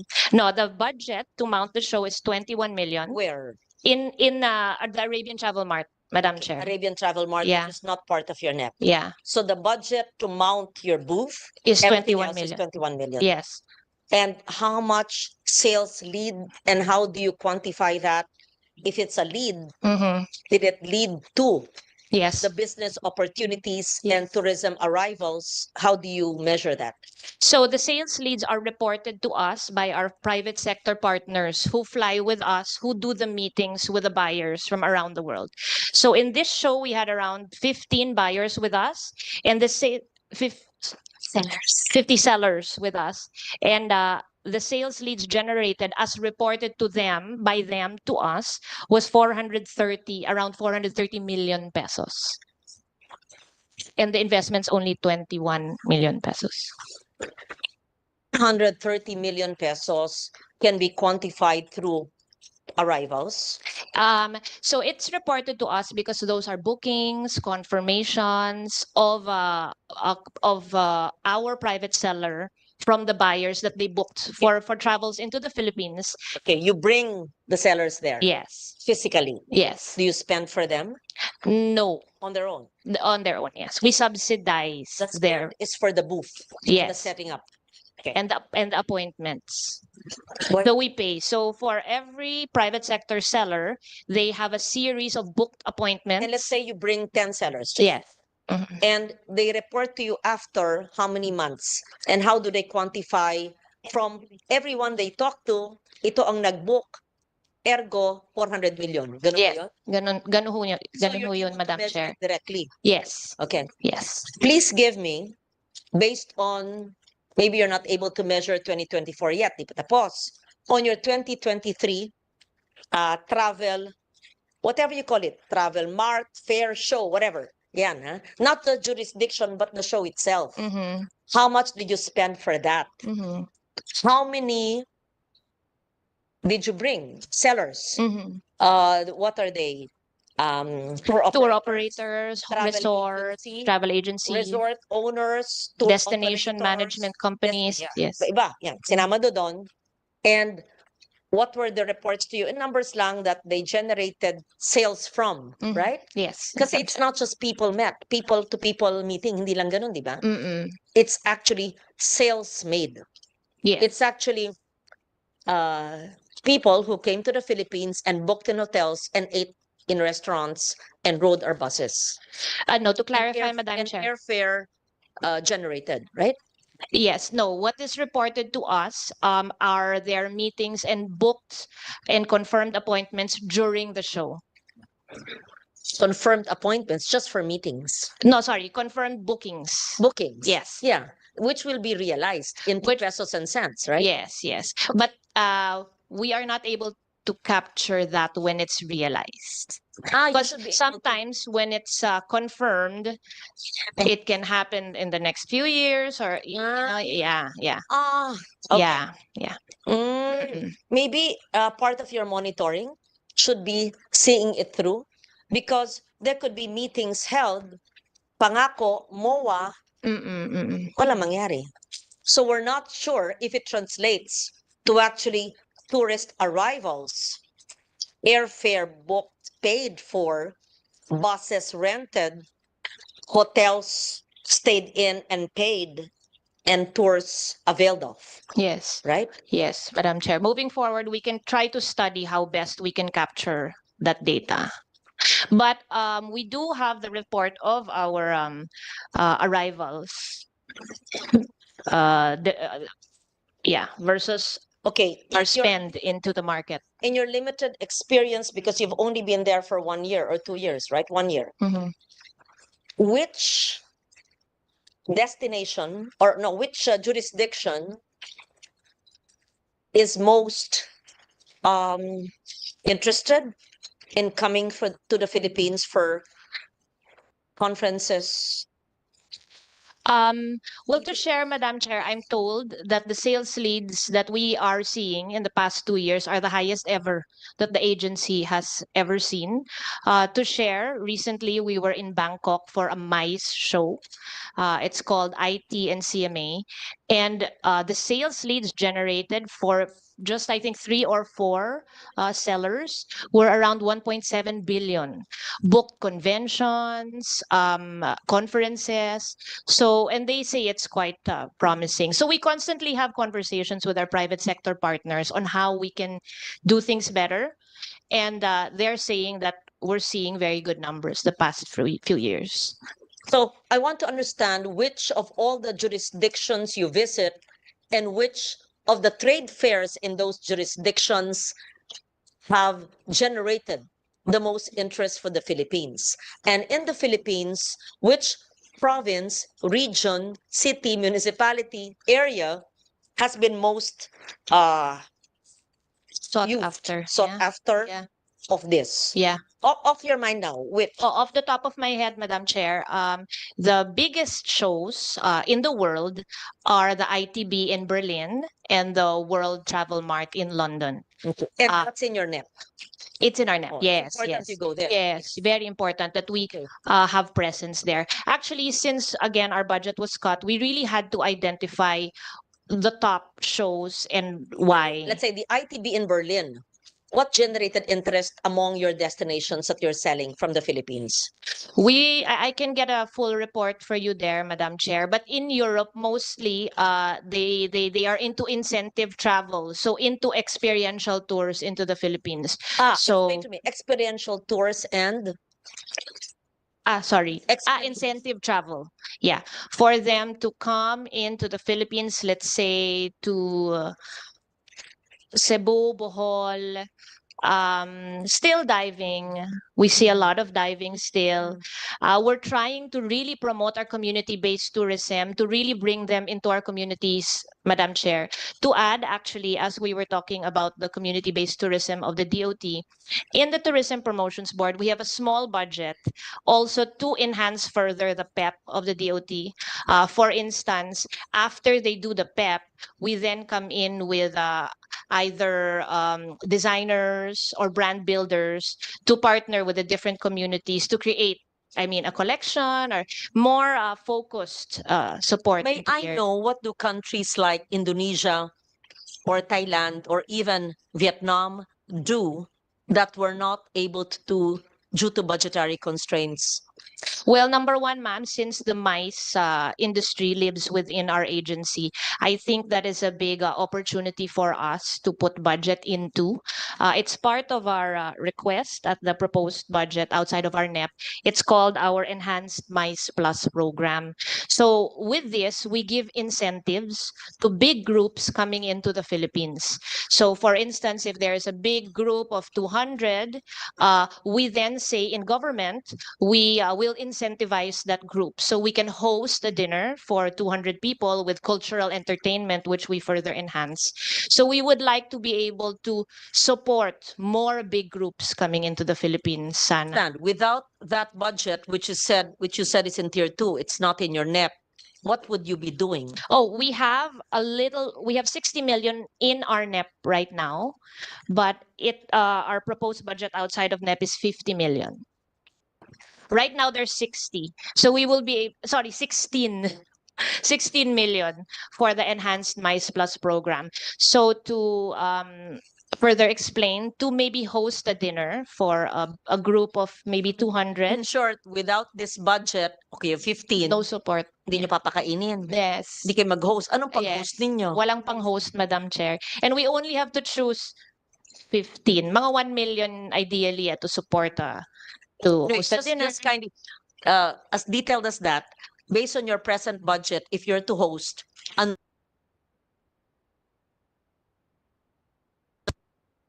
We cannot host, Madam Chair. We will own, if naubos na the 15, Madam Chair, then that's it. No, in your 2024, we have the 15. 2025, within the NEP, we have 15. In the 25 budget, it says here, enhanced mice, you have 15 in the 24. 24, yes, yes. And in 2025, you have 50 Yes. in your net. It says here, 2025 budget. 2025, that's but proposed budget outside of NEP, Madam Chair. That is our proposal, sana, that was not granted. Your enhanced mice plus program in your NEP 25. 16 million. Hindi nakalagay eh. Oo, hindi natin nalagay dito. Oo. Husayin nyo ang presentations Oo, nyo, Madam dear. Chair, noted. Yan o. 2024, 15. Dapat nandyan yung NEP. Kasi, what is this 2025? Is this an ask on tier 2 which is not in the NEP, or is this the NEP? Sorry, Madam Chair. This is yes. Let's maybe zoom out so we see it's the proposed budget outside of NEP. All. No, not just this enhanced mice. Okay, proposed budget outside of NEP. The 2024 budget na 15 is not the proposed budget outside of NEP because it's already 20. So, Yes, I'm yes, sorry, but but the yeah, format is noted, wrong. It's noted. confusing. Sino ba Okay, yung gumagawa? okay. Kakainis. Madam Chair, noted. Okay. Di ba?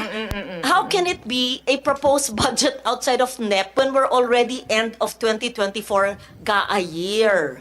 So, is this 15M? Pasensya na, I have to be detailed kasi No, noted, Madam because Chair. you confuse us eh. Yes. Because the 15, is this the present year's GAA?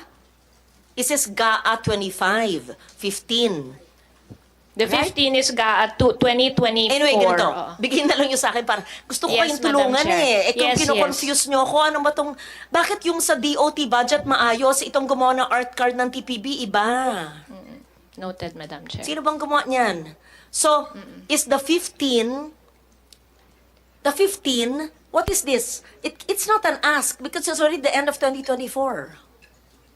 So, it's not a proposed budget outside of NEP. The only proposed budget outside of NEP is a 2025-50, 50, Yes, correct? Madam Chair. Yes. O yun noted. lang dapat. Oo. Oo. Kasi Yeah. kung hindi ko kayo kinakausap ngayon, hindi tayo magkaharap, di pagbibigay ng staff ko yun, tatanungin ko rin sila. Sila mapapagalitan na magulo yung present matrix nyo. Unless mali intindi ko, ha? No, correct, Madam Chair. Yes, noted. We will fix this. You're not asking for 15 outside of NEP because it's already end of 24. So all you're asking is 50, but I need to know what was granted in NEP. Yes. So what is the NEP enhanced price? And what is your ask? And what is the breakdown of the NEP budget? And what is the enhanced Mice Plus program tier 2? Where will it go? And the justification so that I can add. Madam Chair, we will edit and send right away.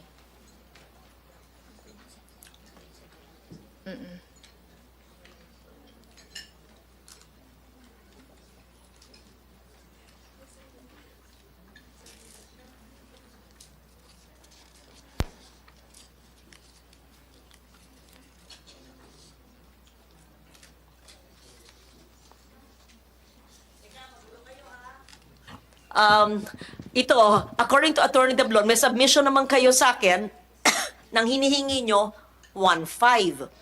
Ito naman 50. So we suspend the TPB budget kasi ayokong magalit. Paborito ko kayo eh. Gusto ko kayo eh. Pero huwag kayong magulo. Paano kayo hihingi kung hindi nyo alam hinihingi nyo? Okay, Attorney Deblon, on record. May letter sila sa akin, hinihingi 15. Naka dito sa matrix 50. This is the submission. No? Yes. Ito yung breakdown for meeting, incentive, travel, convention, and exhibition events. MICE, 75 million will be utilized for the following. 75. Million to be used, to be utilized for the following. Enhanced MICE Plus Yes, program. yes. 75, 15 not million. 15. 15. This is the ang distribution. So please clarify. Simple lang. Paano kayo tutulungan? Iba yung submission nyo sa amin. Ano ba yung inyong MICE Plus NEP? Ano ang breakdown nun? Ano ba ang hinihingi nyong nasa Tier 2 na hindi binigay ng DBM? Ganong kahalaga yun? Ano ang breakdown nun? Ano ang impact doon pag ibigay sa inyo? Ganong kasimple.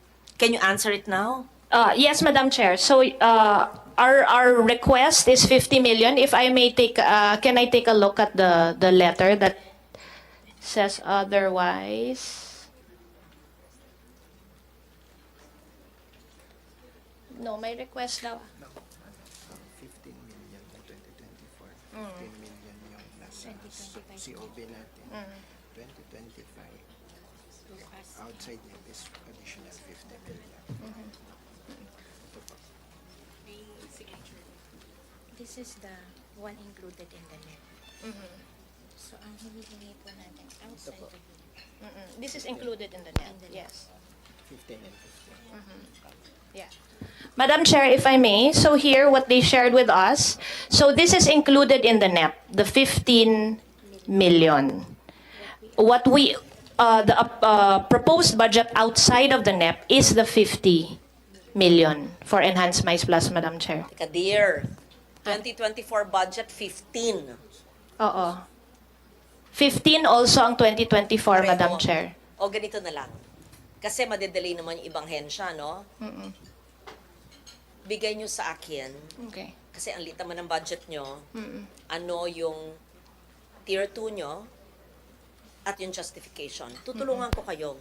Pero, mag-meeting kayo ng staff nyo, matutong gumawa ng accurate art cards or whatever art cards ang tawag dyan, presentation, para hindi tayo confusing. Kasi may 75M na listahan dito sa letter nyo. Ano yung 75 na yon? May we take a look at the letter, Madam Chair? Patingin. Huh? Oo. Okay, we go to the next. But this is So in the- kindly just submit to be the ASEAN Tourism Forum. Is that in your NEP? No, it is not, Madam Chair. How can we not be part of the ASEAN Tourism Forum? But that it's 2026 pa naman eh. Yes, when we did request, when we requested the tier 2 from the DBM, they said they wanted a document that will just prove that we are to host the ASEAN Tourism Forum. We did not have it at that time, but now we already have it. And we We're did the host of ASEAN in 2026. ATF, Madam Chair, yes, the ASEAN Tourism Forum. So since Wait, we are the host. we are supposed to host, well, Myanmar is supposed to host, but it seems like they have already declined. We're the host of ASEAN in 2026. So the ASEAN Tourism Forum has nothing to do with the Philippines as host of ASEAN Summit in 2026. If I may, Madam Chair. Secretary. Yes. So, the Philippines, by virtue of, Are hosting the ASEAN Summit in 2026. Does this have a connection? Does this have a connection? yes, the Philippines will indeed be hosting the ASEAN Summit in 2026 by virtue of Myanmar's non-hosting. But pertaining to the ministerial meetings and the related fora, such as the ASEAN Tourism Forum, it is done by country. And so there needs to be an official communication from the supposed host for 2026, which should have been Myanmar, to the ASEAN Secretariat to state for the record that they are refusing the hosting of the ASEAN Tourism Forum. Now, this particular communication has not yet been officially transmitted to the country, and that is why the proposal to host the same and the concomitant budget for the same has not yet been proposed. Yes. I have a question. Maybe Secretary and Marga could answer. Do we need the budget in 2025 for the ASEAN 2026 hosting? Yes, we do, because for several reasons. First, the tradition is that the country that will host the year subsequent to 2025 hosts a national tourism organization meeting in the 2025 ASEAN, which will require budget. What is the Second, 2025 ASEAN? in Malaysia. We Yes. have to host because turnover to us for 26. And we're the host ASEAN Summit 26. That is correct. And it also supports our attendance promotion for the subsequent year. Now, for the subsequent year, the ASEAN Tourism Forum and ministerial meetings is normally in the first quarter, which would then require procurement Yes. measures and usually prior. first quarter, we're not able to use the budget. No, nothing, no download. Yes. That's why these are the things nga I have to understand. Because if I see just a matrix like that, I don't understand. So kindly give me the accurate figures and how important the ASEAN Tourism Forum. So is it's not in your NEP? No, it's here. It's 200 million an ask. It's not in the NEP, right? It's zero in the NEP because it was not justified. So whatever DBM is asking that was not able to be provided at the time, you can provide to me and I can adjust it. But you have to give me not a lump sum, but what you intend to do with the funds in preparation for the ASEAN Summit, which will lead to the ASEAN Tourism Forum in 26, right? Madam Chair, just to state for the record, pertaining to the ASEAN Tourism Forum and ministerial meetings, It will notwithstanding, be held in the Philippines, along with your summit. we are very hopeful that it will be held in the Philippines once there is an official communication But we're the from host of the Myanmar. ASEAN Summit.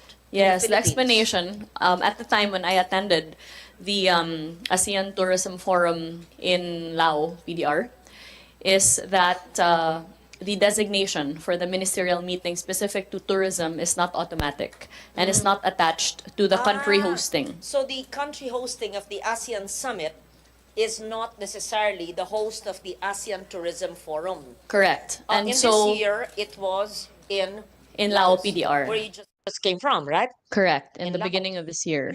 Passed by Luang Prabang while you were there. Yes, but I had a conflict in schedule, Madam Chair. Okay. Anyway, para akong promoter ng Laos. Just love their culture. Anyway, so this year it's Malaysia and it should be Myanmar, but there should be a communication. Yes, Can't take and it away from having been charged with the knowledge that the ministerial meeting for tourism and the ASEAN Tourism Forum is not attached to the country hosting, we then sent an official We're communication. still waiting for that. Yeah, we sent, the Philippines sent an official And we're still communication, waiting for the confirmation. correct, to So- express our interest to host. So I don't think until such time that we have it, DBM is correct. We cannot put the budget.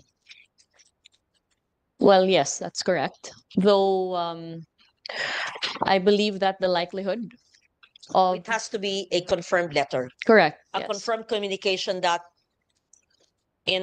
we are hosting the ASEAN Yes. Tourism Forum. That's correct. So DBM is correct, right? DBM director. Kung wala tayong prueba na tayo ang host, we cannot put a line item from ASEAN Tourism Forum. Myanmar is the host. And we'll put there in the event that they yield to us. Hindi pwede, na? Given the limited fiscal space, you would want Yes, to direct utilize all, our to be funds certain. towards, You still have time until the submission of our October 20. Because I'd like to support, but you need. Okay, thank you. Please proceed. Okay na, ang TPB. Yes, we're okay na, Madam Chair. Nyo. Yes, okay na. So we did write you. This is for the budget which is within the NEP. Sorry, the art card is the one with the problem. So we just put the 2024 budget just for comparison on how important it is to for us. So we will edit the art card, Madam Chair. Okay na. Thank you. Thank you. Marami Thank you. pa pala. Oh my God. TIZA. Hi. Ang post office. Mahaba nga eh. Baka ibang hearing yung post office. Ang mahaba yun eh. Yung post office kasi kailangan nandyan ng it would be TIZA. Wala si NCCA eh. Si Ino. Diba? Oo. Ibang meeting si post office kung na masyado mahaba yun. Sige. We go to TIZA. Congratulations, Dr. Mark. Diba? You finished your PhD, right? Very good. DBA po, ma'am. I'm sorry? DBA. Business ad. Yeah. Yeah. But it's doctorate. Yes, ma'am. Yeah, congratulations. Thank you, ma'am. Okay. Good morning. Magkano ang budget ng TIZA? For the year, our projected budget for 2024 is 2025, sorry, ma'am, is 3 point 3,794,000,000. Are there properties of government owned by the DOT and or TIZA? Yes, we do, right? Yes, we do po. Let's say the building, the hotel, tagal na, in Banawe, no? Yes po, the hotel. It's under CHESA po, Okay, ma'am. before you proceed with this, please, do you have a list of all the, what is it? What is it called? DOT owned properties, TIZA owned properties. CHESA owned properties po. They are our assets, ma'am, ang tawag Yes, po your namin. assets. So, do you have a list of your assets? Yes, ma'am. Can you please put on that page first? Okay. Do you have a art card for that? Yes, ma'am. It's Okay, here in our please. presentation po. Yun na muna. And the TIZA assets are just there. That's valuable. That's land. That's Yes. buildings which are not maintained. I hope you have a budget for maintenance, right? Yes, ma'am. Actually, these are all operating assets that we have, and Okay, they're all salamat. open Sige. Saan for ang Balakad? Balakad is in Ilocos Norte, Oh. across the Paway Golf Course, Madam Data Chair. is in Mount Data is in Mountain Province, Madam Mountain Chair. Province. Yes, we recently acquired this. Spontok. Yes, ma'am. Balikasag is in Bohol. In Bohol po, Zamboanga Golf is in the city. Zamboanga City. And then the Aquilino Pimentel International Convention Center in Cagayan de Oro, Madam I Chair. like that. Okay. Yes. Bualbual. Malboal is in Cebu. Okay. Then Boracay, our water system. You have a Boracay. BIWC, the water system, Madam Chair. What's a water system? We supply the water and sewage treatment. Okay. Not a hotel. Okay. Not a hotel. It's a System. facility po. Treatment facility. Kang Irag. Kang Irag is in Cebu. We have a golf course there, Madam Chair. That recently we won the case in Supreme Court. Okay. Ito lang? Wala na? Yes, these are the prime for PPP. The other ones, property that we have is under litigation pa ho, under the court. You have in Ifugao. Ba't wala dyan? The one in Banawe, Rice Terraces. Yes, Madam Wala Chair. dito. This is for private partnership po, yung art card namin. TIZA assets. Yes, That's much more than this. yes. Iba pa ho yung, Ilan? iba pa ho yung, we have a total of 60 assets, Ang Madam dami. Chair. O sige, ganito lang. Please give me all the TIZA assets at iba-iba. Yung mga, but all are operating. So maybe give me, not now, the list of all your assets where you own the land and the property, and what is up for public-private partnership, and what has already private partner, and what is the agreement. Yes, Madam Chair. We will po. Can you just show me the slides of the other? So I saw this. Can I just, Yes. mabilis lang, slides nung ibang This assets. one, like the Iloilo Convention Center, we have a private partner. And then the Manila Ocean The Park. Convention Center is on LGU land Yes, Madam Chair. and then built by DPWH. Yes, and then it was turned over to CHESA. Not funded by TIZA, No, turned over to TIZA for what? Management? for management and operation, Madam. And then nagmowa kayo with a private sector partner. Yes, Madam. So, do you maintain it? You have MOE every year or yung private No, sector? private sector na po ang bahala doon. Ah. So nagre-remit po yung private sector sa amin. Magkano? They're renting. What percentage? I think around percentage. 40. So LGU land, infrastructure funded through DPWH, which did not go to LGU city, turned over to TIZA, and TIZA does a MOA, Yes. leases it out for a rental fee or a percentage of the rent Percentage po, Madam Chair. What percentage? We get at least 5% of the gross Mm, sales. okay. So total of Is this the same for a total of 800,000 a month. a month? Yes. And all the others, it's the same or iba-ibang? Iba-iba po ang sitwasyon, Madam Chair. Depende po sa Oh, area. Park, bro. Let's say ang Boracay Island Water, Madam Chair, ka-partner po namin siya. So the BIWC. TIZA assets are not necessarily TIZA funded projects. Yes. It could be LGU funded or ibang agency like DPWH funded but turned over To CHESA. TIZA because TIZA has the Mandate. corporate Operate. corporate entity that has the mandate to enter into private sector Yes. partnership because government cannot. Like example also, Madam Chair, the recently that was turned over to us is the Aquilino Pimentel Convention Center. Oh, is it LGU land? It's an LGU land that was given to us during the time of former Senator Aquilino. So it was given to PTA then. So then DPWH constructed the convention center.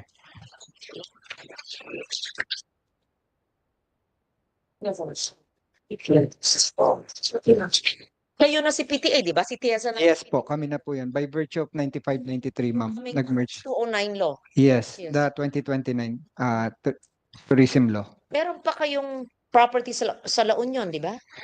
Yes, ma'am, meron pa ho kami. Yung mga ibang mga bagong lipunan lodge, meron po. Yung sa may ano rin, ma'am.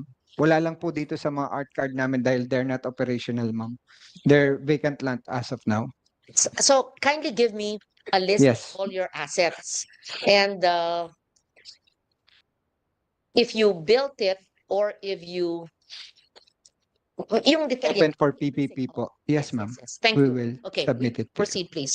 Then I think, is there any asset in Region 6 aside from the Iloilo Convention Center? Region 6. I know that TIZA staff officers visited Nogas Island in Aninii and Yes, ma'am. Sino ba talaga may-ari nun? Kasi sayang ang ganda-ganda at saka malapit lang sa Iloilo. Sino ba may-ari nun? LGU, PCG, under DOTR. I think Kaya hindi ma-develop kasi hindi. Sino ba may-ari? May kaso ba yun? kung island, ma'am, based on our experience. Nogas Island may lighthouse. Yes. Pag lighthouse, ma'am, usually ang experience po namin and knowledge namin, it's under the Coast Guard. Like the one in Balikasag. Like the one in Balikasag po. Basic information on what happened to the visit. Do we Ah, have an appro- Yes, ma'am.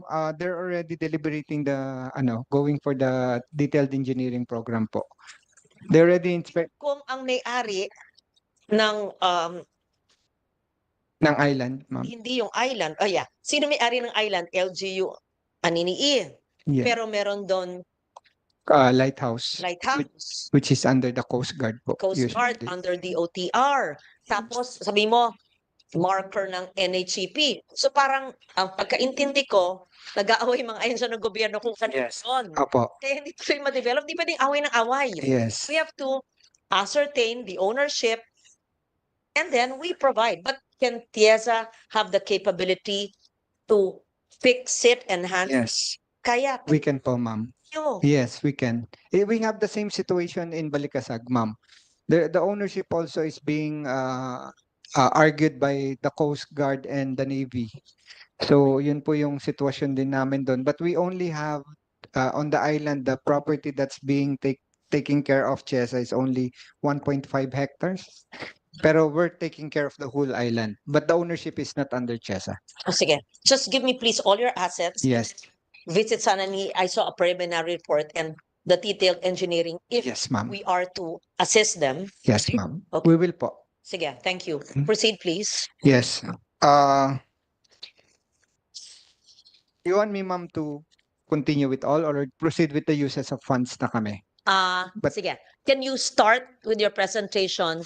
Wag mo nang bisihin lahat. Parang tingnan ko lang. Okay, sige, ma'am. Tingnan ko lang, ha? Okay, thank you, ma'am. Start with the first page. Can we go on the first page? Yes, thank you. Ma'am, we're TIZA, Tourism sige. Infrastructure. Na lang yan, Dr. Mark, isang pahina, titingnan ko isa-isa. Sabihin ko lang, well, don't waste your voice. Sige, titingnan ko lang lahat. Yes. Sandali, Okay. Next slide. Wait. The Yes. tourism rest areas. Yes, this is the rest area, ma'am. That's a project of the DOT Yes. under TIZA. Yes, ma'am. Right? And I see all the completed rest areas. How many? And the others are still under construction. Yes, ma'am. We have we started it, the secretary started the program in 2020. Kasi yan ang kailangan. Kailangan malinis na banyo at pahingahan na meron pasalubong center, meron coffee shop. Oh, Yes. tapos yung mga lokal na pagkain. Yes. Sana bang pinakamalapit na rest area ang hindi pa litrato ng kita ko, mapuntahan ko para maka-idea ko. Kasi yung sa amin, hindi pa naitatayo. Ba't kaya ang bagal? Ma'am, usually lack of requirements coming from the LGU, yung land of ownership. Kayo na mag-follow up yung sa sarili. Yes, we do, ma'am. Pina-follow up po namin. Yeah, thank you for the generosity of TIZA, DOT, secretary mismo nag-text sa akin, tapos Yes. nag-ocular sa Pandan, walang lupa, San Remilio, nandun, tapos nakita ko yung mayor, magkatapos na yung term ng mayor, wala pa rin. So, kung mabagal sila, pakikulit. Yes, ma'am. Yeah, I want Kinukulit din po namin. breaking.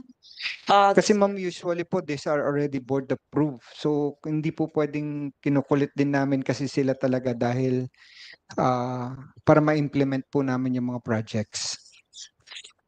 Tourist rest area I can visit.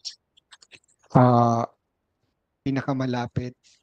Here in Metro Manila, ma'am. Yes. Alam mo pinakamalapit?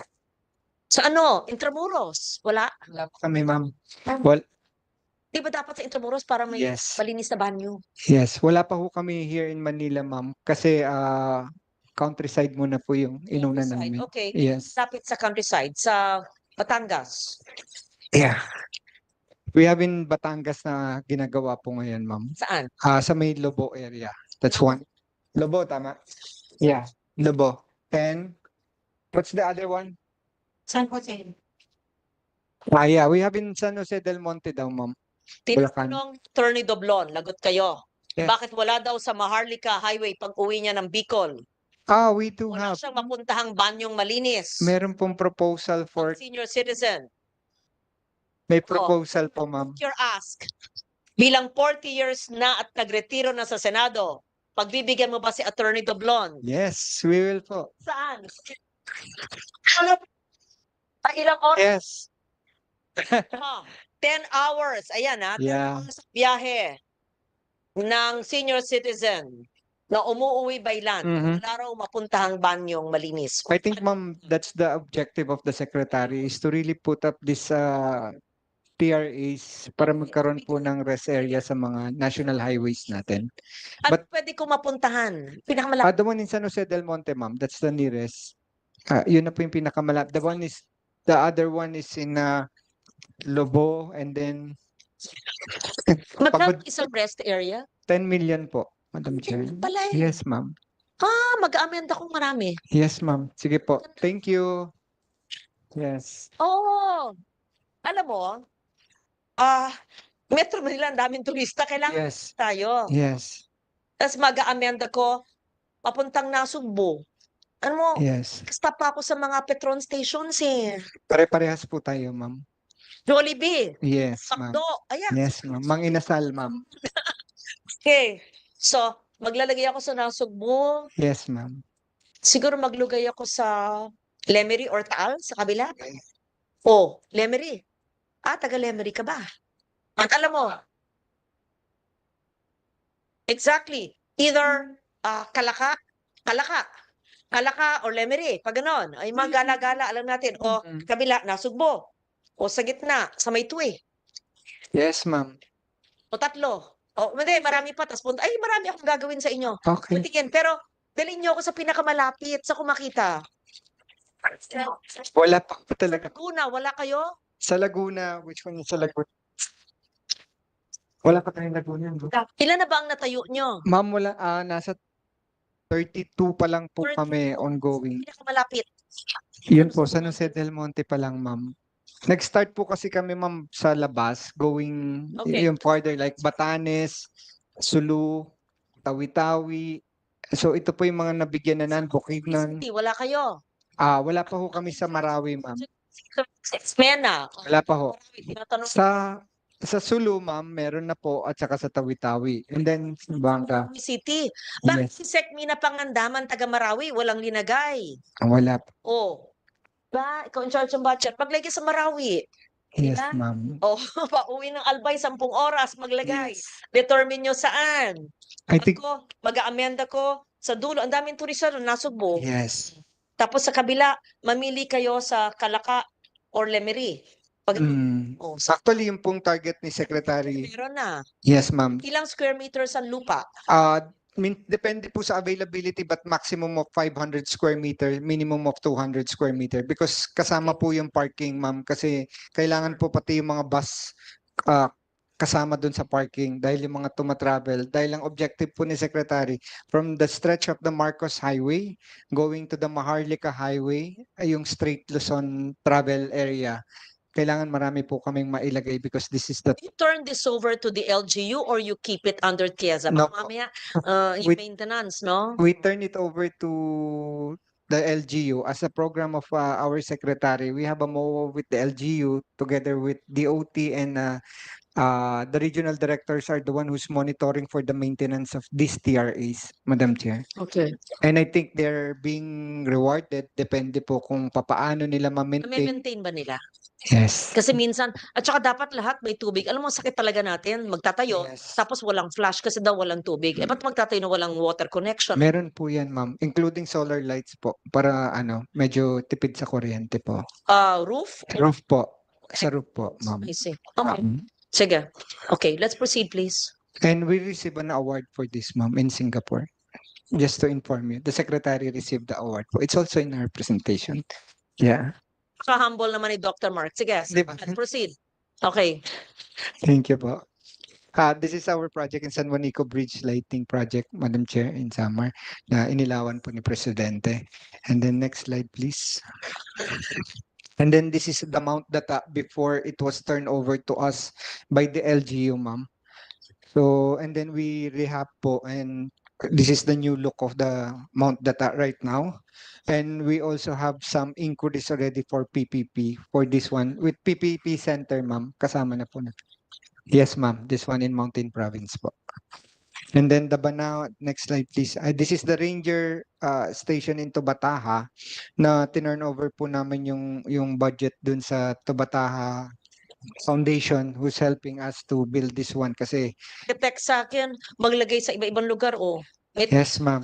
Ito sa Laguna. Sige, ma'am. Dagdagan niyo po yung. Sasabihin ko yung hirit mo dito, mag-amend ka, media, oh. Um, Maglagay naman daw sa Laguna, maglagay sa kanya. Yes, ma'am. Ng rest area. Anyway, proceed. So you also, Next slide, please. you redid, you renovated the ranger station. Yes, ma'am. We funded that po. Yan. Why does it have, it's a protected area? Why did DNR do it? Why did it have to be TIZA? They're requesting some financial assistance to us, ma'am, kasi hindi po raw ata kaya ng budget. And then, kasi ma'am, medyo mahirap pong gawin to dahil 5 days leave aboard po ito before you can reach the area. So, nakikiusap lang po kami sa ibang military dati to help us ferry papunta dyan para magawa. So, I don't know with DNR po, ma'am. I cannot, I'm not sure about it.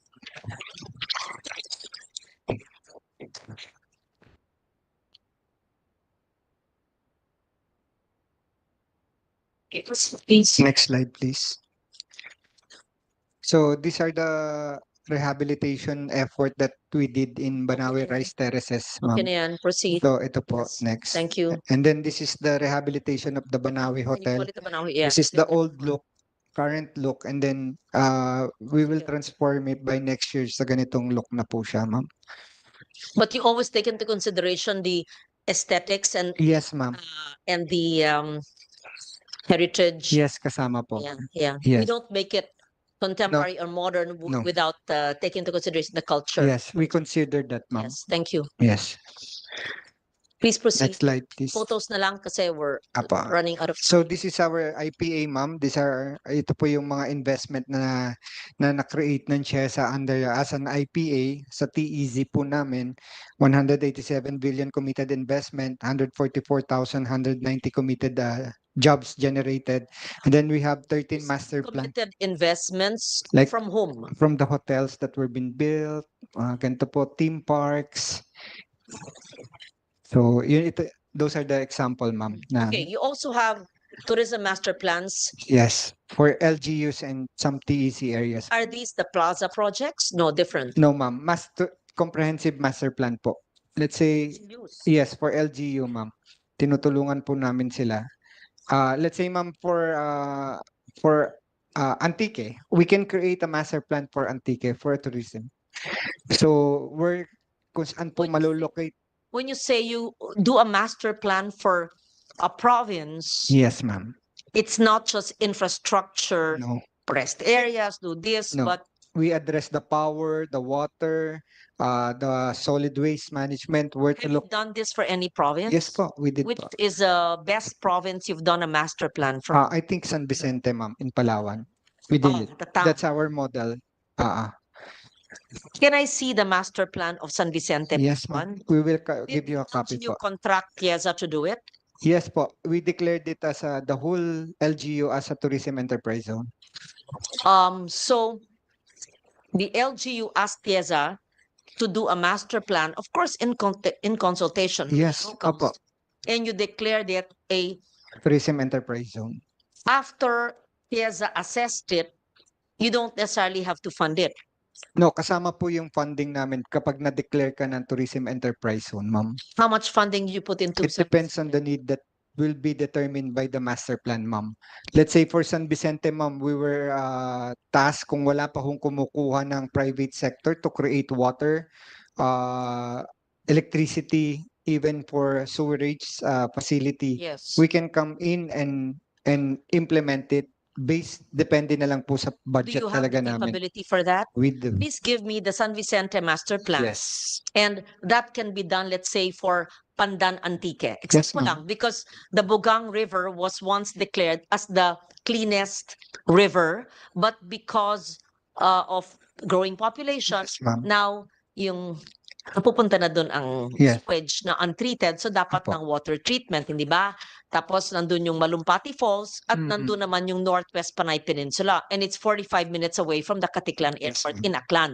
So pwede yon. Pwede po yun. You can do a town like San Vicente. Yes. You can do a whole province as We well. can do also regional, ma'am. But you outsource that. Of course, it's not Yes, no, we outsource it po. with architects, designers, environmentalists, Master planner, master yes, ma'am. planners. Yes. We can give you po a Kindly give me copy. just a sample Yes. LGU tourism master plan, and you may or may not fund it, right? Or Yes, you ma'am. necessarily fund it. Yes. Depende po, ma'am. Others, the LGU, meron pong mga private sector na gustong pumasok. So, ang guide po nila is yung master plan. Which is just the master plan. 18 to 20 million daw po, Ano ma'am. naman, Yes, depende po sa scope, ma'am, ng sa laki. walang implementation dyan, plano lang yan. Yes, ma'am. It's all So, plan. maliit na It's a detailed plan talaga, ma'am. I want to see Yes, ma'am. okay. The registered tourism enterprises, what does it mean? Ito po yung ma'am area na may mga hotel po. Yung tourism enterprise, dalawang klase po yan. Isang flagship TEZ and then we have the RTEs.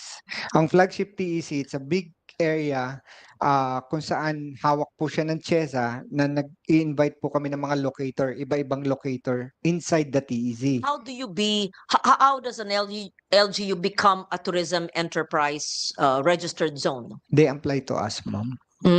Give me an example, please, of an LGU that's a registered tourism The San Vicente, ma'am. aside from San Vicente. Which one pa ba? Yun pa lang. Yun pa lang po, ma'am. Bago pa lang kayo. Yes, bago pa lang po kami. Kasi ma'am, in 2019 pa lang po na-amend yung batas na nabigyan kami na renew yung Sunset Provision. Dahil dati po wala kaming incentives. What's the difference of a registered tourism enterprise zone and a designated tourism? Registered Tourism Enterprise po, Yeah. RTEs, and na TEZ. the designated tourism enterprise zone and registered tourism enterprise, anong diferensya ng dalawang yan? Yung RTE, ma'am, ito po yung mga locators. Ito yung, let's say, hotel. Let's say, ma'am, yung... Locators in the zones. Yes, ma'am.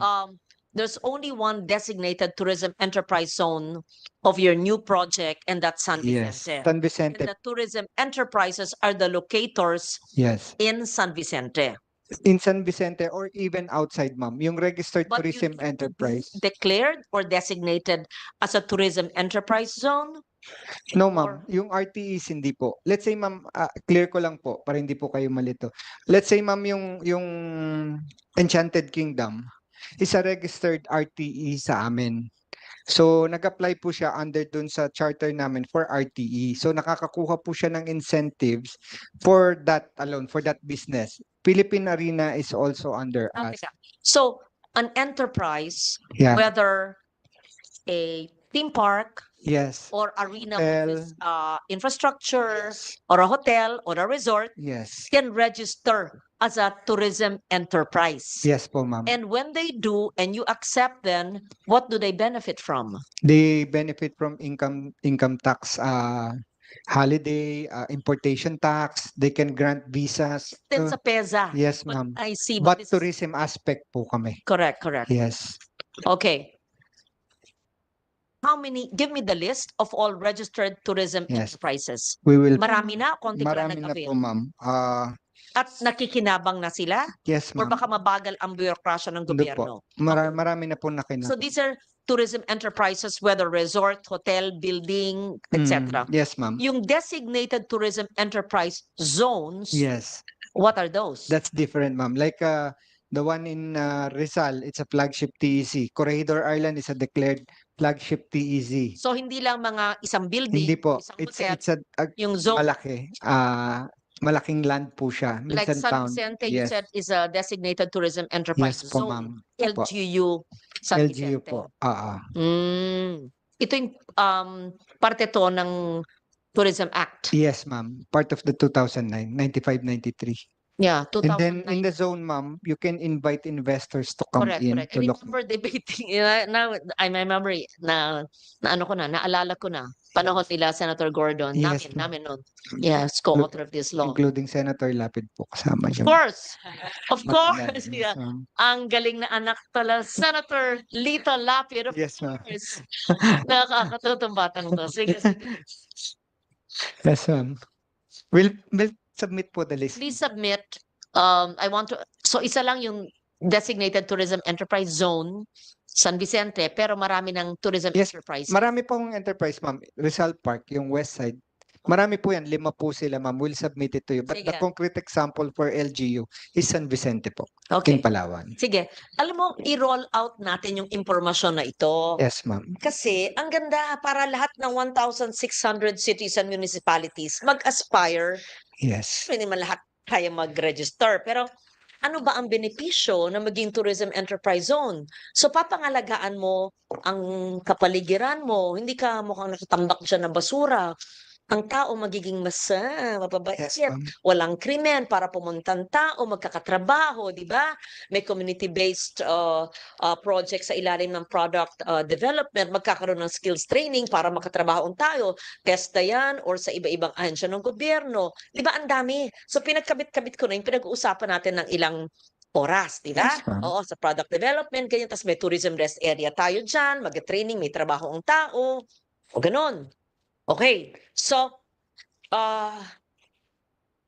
gawa tayo ng press release. Gusto ko sila tulungan na capacity building awareness ng mga lokal na pamahalaan, pati sa tourism officers, ng kanilang magiging benepisyo pag sila ay mag-aspire at sumubok maging designated tourism enterprise zones. Pangalawa, ang mga resort, restaurant, hotel, malaki o maliit, na mag-aspire, magrehistro kung if they meet the standards, right? So they will aspire to live up to the standards, hopefully of excellence, so that they can be registered tourism enterprises. Anong benepisyo nila? Kasi 2009, 15 years na yung aming batas ni Senator Lito Lapid.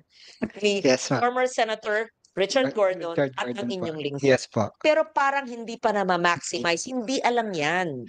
Oo. Nagkaroon po kasi ma'am talaga ng problema doon sa IRR, revenue regulation ng BIR. Hindi po kami binigyan nung time na yun. Solve na. So nung 2019 pa lang po talaga na See? act ulit. 10 years bago talaga Yes po. implement yung law. Okay, okay. Sige. Okay, next. Next slide po, please. And 1 minute. So ito po yung mga ibang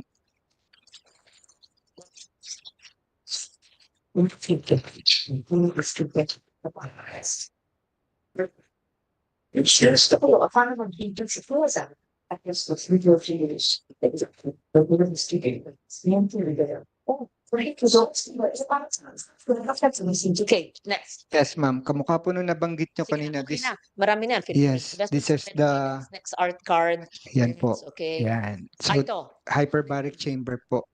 Ano? So we're providing hyperbaric chamber since the program of our Secretary for Dive Tourism, Madam Chair. We have 5 existing already in Mabini, but Hyperbaric for diving. for diving po.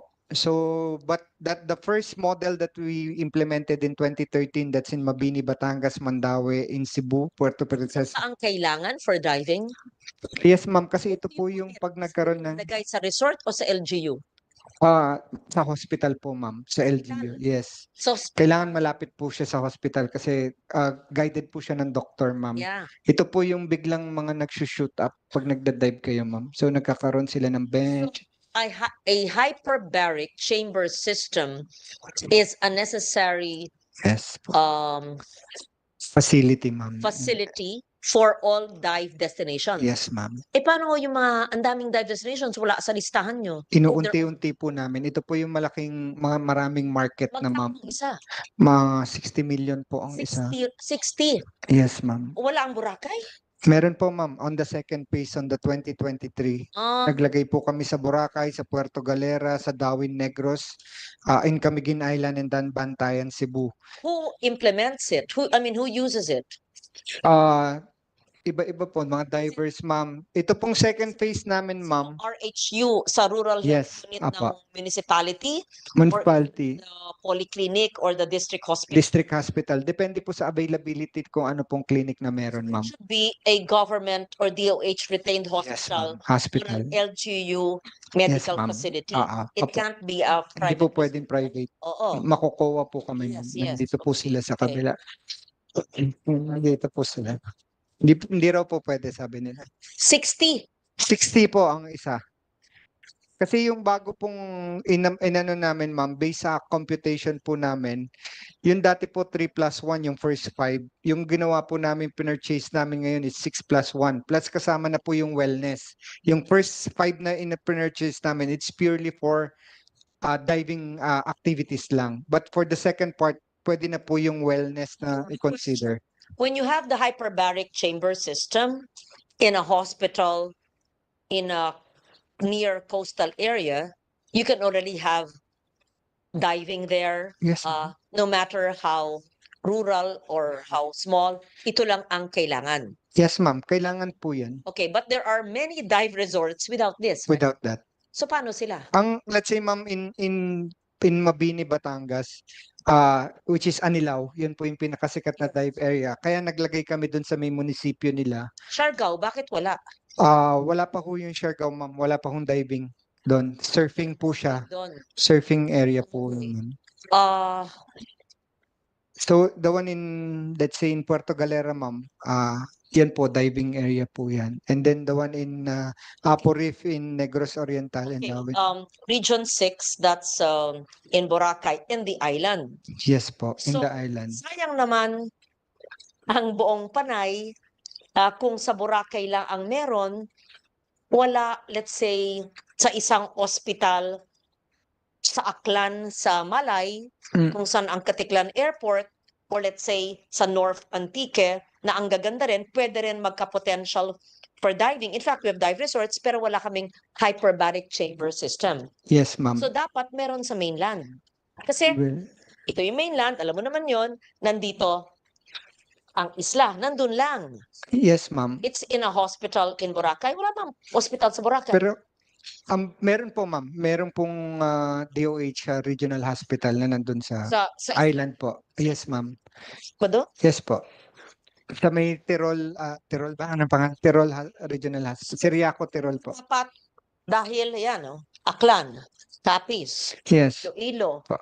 Antique, Guimaras, andun pa, pero malayo na yun. So, kung meron kang ospital sa pagitan ng Aklan, Kalibo, papuntang Ibaha, papuntang North Antique, magkakaroon ng tourism. Pag landing mo sa Katiklang Airport, ay hindi ka kailangan lahat magpunta sa Boracay, pwede rin sa mainland na coastal siya, na may maliit na resorts at nagkaroon na ng mga dive fests, tawag yung ginawa ni Region 6, dive promotions, pero walang hyperbaric kung maglagay ka sa ospital.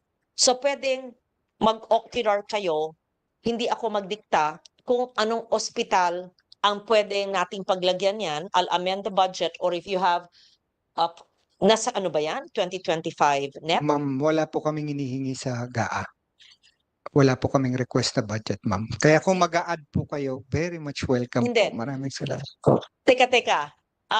Wala kayong hinihingi sa GAA kasi Wala po. GFCC kayo, Yes po. diba? Pero meron kayong organic funds nyo from your... Yes po. From travel tax, ma'am. Yes. So tignan natin. So meron kayong nakalaan for next year for hyperbaric o wala? Wala pa ho, ma'am. We're still implementing this, ma'am, right now. So, nag-groundbreaking po kami kasi, ma'am, the reason why ito po yung mga chosen area, these are the high traffic dive destination po. Let's say na wala pa hong hyperbaric. And we are being awarded as a dive destination in Asia, and then we don't have the facility. Correct. Magaling si Mark Lapid, ha? Hindi po, ma'am. Yeah, tama ka. So, bigyan mo ako ng, please give me a list of all, ayan, this is Secretary Frasco and of course Mark, no? Bigay nyo list ng dive destinations, lahat. And ano yung top? Kasi Yes, ma'am. tayo ng promote tapos wala ang ganito. Yes, ma'am. Ano yung meron ng hyperbaric at nakalocate lahat sa ospital yan? Hindi pwede sa resort, di ba? Hindi po. Some resorts have their own Wala po, ma'am. HCS. Wala po. Okay. Then I will amend and hindi, bakit ako kailangan magdagdag? May pera naman kayo. Yes, ma'am. Na lang. Yes, ma'am. O mag-usap tayo kung sa budget nyo o dadagdagan ko. Yes, ma'am. Receive, right? Apo. Okay. But anything na manggaling pong additional, ma'am, welcome po. Maraming salamat. Okay. Walang Batangas. Ba't ganun? Meron po, ma'am. Batangas is, Mabini. Layo. Yun po yung una. Yeah. Sa Kanluran, wala. Wala pa po yung iba, ma'am. Kasi yun pa lang po yung na-identify, ma'am, in consultation with PCSSD na high volume mong What's PCC? Philippine Commission on Scuba Commission Diving. on Scuba diving po. ilang sa Siya po yun. Ayun. that's mga travel Yan po, travel. ma'am. Ayun po. Philippine Commission. May you're a government agency under DOT. Yes po. Newly created? What were you called before? Matagal na pala kayo. O sino yung mga staff na nagpunta sa mga diving, Wait, Hana,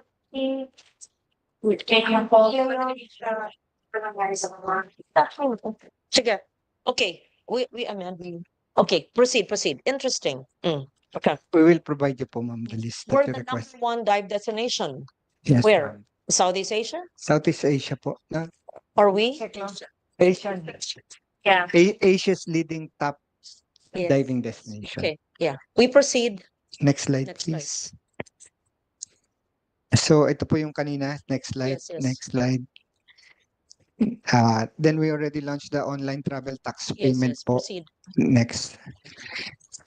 Okay, the tama na yan. awards. Thank you. Okay, very good. And then this is our sources of funds po, And ma'am. what's the 3.7 is your own source of funds and your income, right? Yes po, sa under the GFCC. 50% share from the travel tax, ma'am.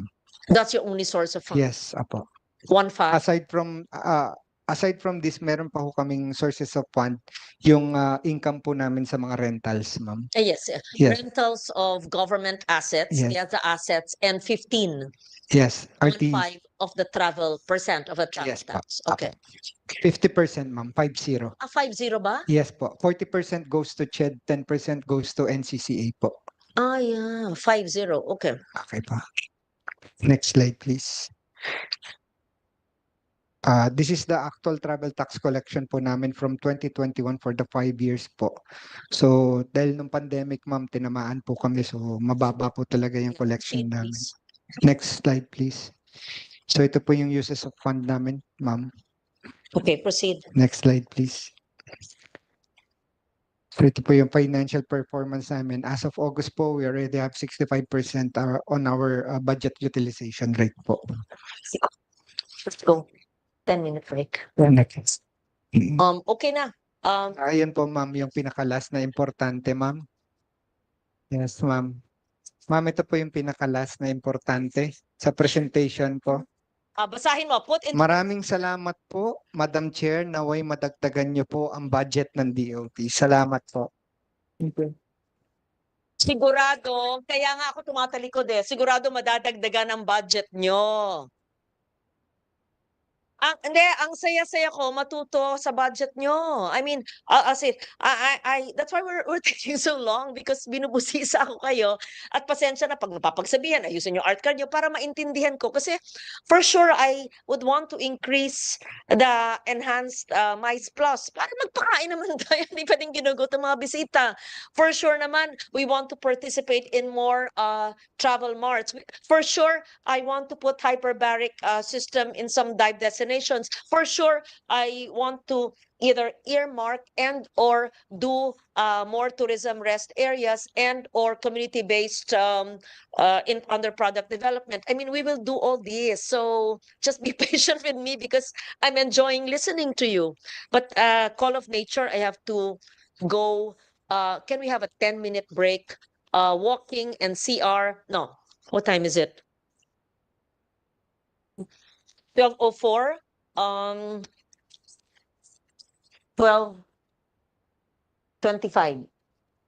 12:30.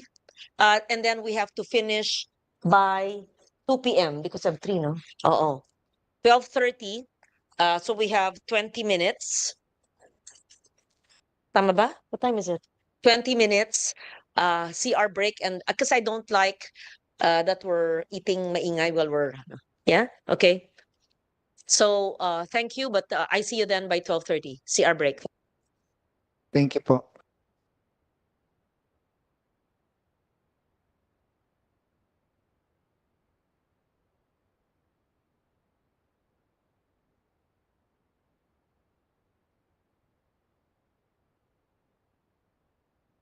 Of Intramuros administration. We're done with the budget of TIZA. Actually, TIZA, but it's okay na rin that the whole family's here so you can support each other, right? But the TIZA and post office will be on a different date, but I will deem the budget as approved. Para lang briefing lang, maintindihan ko kasi dapat, asan si Philippine Post? Philpost. Bago po kayo. Kayo po yung dati pa. Yeah. Kala ko nagbago. Ang gulo-gulo. Bakit sabi nila bago? So kayo po yung sa hearing ko dati. Yes, madam. Ayun pala eh. Okay. Sige po. Upo lang po dyan. Okay, next. IA. Mabuhay and good afternoon, Teka, Madam sandali. Chair. 1 minute. Saan yung listahan ng kanina?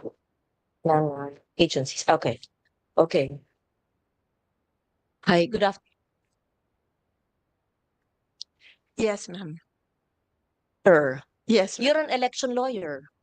Before, ma'am. Yes. What are you doing in Intramuros administration?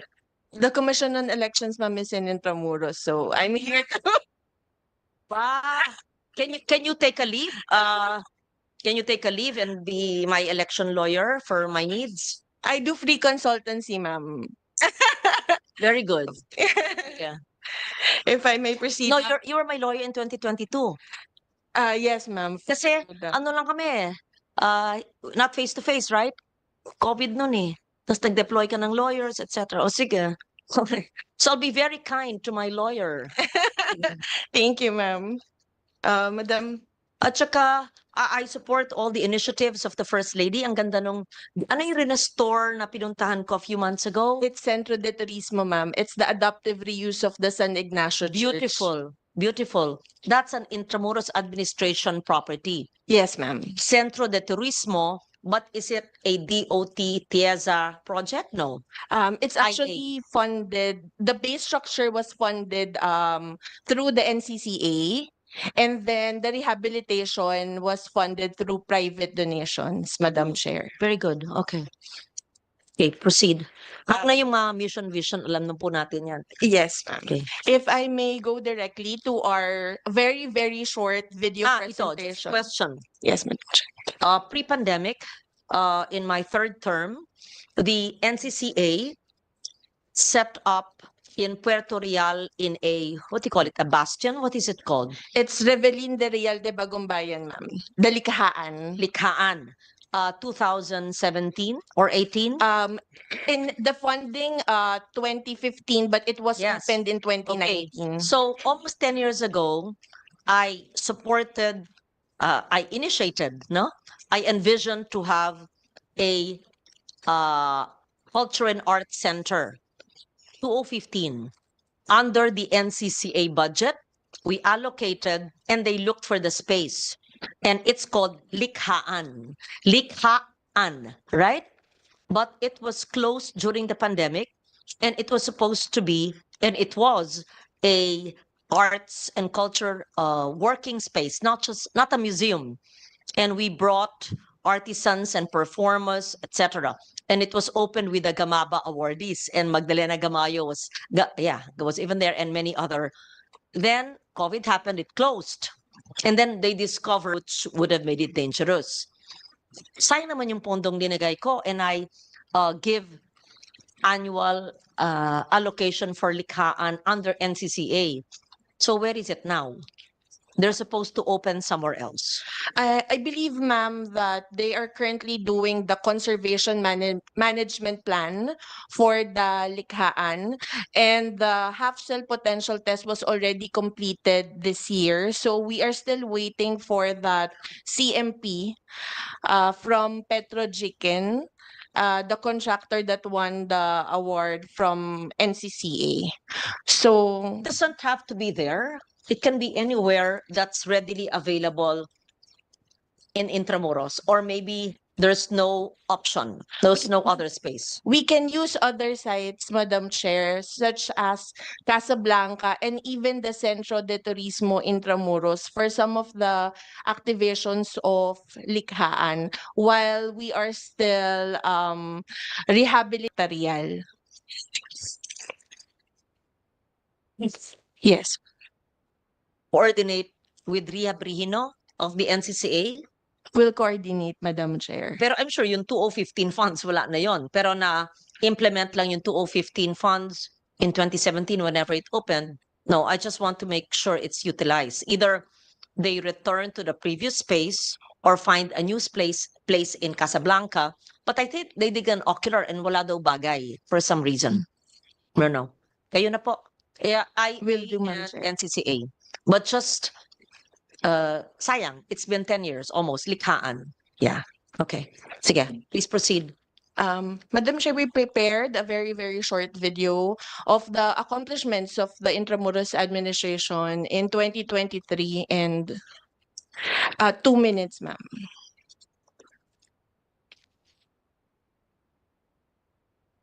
Can we play the video, please, with the... And I also have a list of all privately owned lots or properties that have informal settlers. And Yes, what ma'am. you're doing about it. Will government acquire it so that the informal settlers can be relocated, or is your plan on-site housing? For the informal settlers, ma'am, it's we have a program. It's known as simple program, the strategy for the inclusive mainstreaming of people's living entitlements. In 2023, ma'am, we already completed 470 housing units for the 470 families who will be benefited with the relocation. But for the remaining informal settlers, ma'am, they will be under the 4PH project of the Department of Human Settlements and Urban Development. You can answer it now. How many privately owned lots or house and lots or structures are populated by informal settlers? There are 5 big communities, ma'am, that are currently populated with informal settlers. They're called Banana Community, Balon Community, Pagong Community, Maisan, and Plastikan. They are located in Cabildo, General Luna, and also there's a community near the Lyceum University. So 470 of the informal settlers will be relocated hopefully within the year through the help of the Social Housing Finance Corporation. And then for the remainder of the first batch, they will be relocated through the 4PH program. The remaining. There will be an formal profiling of those who will remain, but based on our estimates, there will be around 1,000 to 1,400 that 1,100 that will remain after the relocation in Morong Rizal. Therefore, they're from government properties. They are actually Private- privately owned Private. properties, ma'am. Is any government property inhabited by informal settlers? None, ma'am. None. All So yung privately private owned. talaga. Yes, ma'am. That's why the route is to have the technical assistance of the Social Housing Finance Corporation under their community mortgage program because these are privately owned properties. So we converted the informal settlers into community associations. That's how they became beneficiaries of the simple project. And it's not just a relocation project, there is also a livelihood component because we want them to be successful in the local government where they will be relocated. So there's an allocation for about 30 units of tricycle with TODA franchise.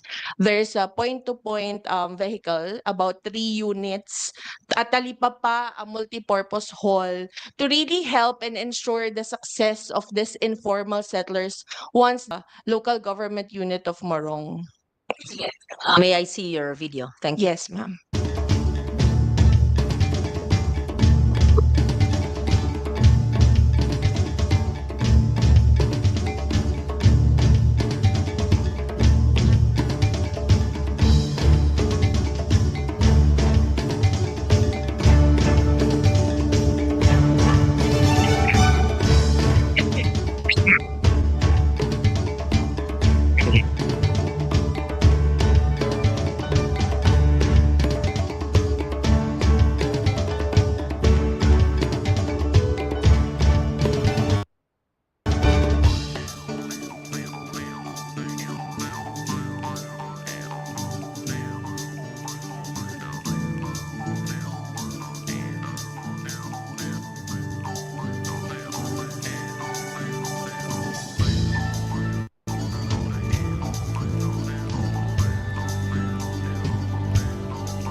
how many walls, what do you call it? Bastions, yung mga butas, what do you call it?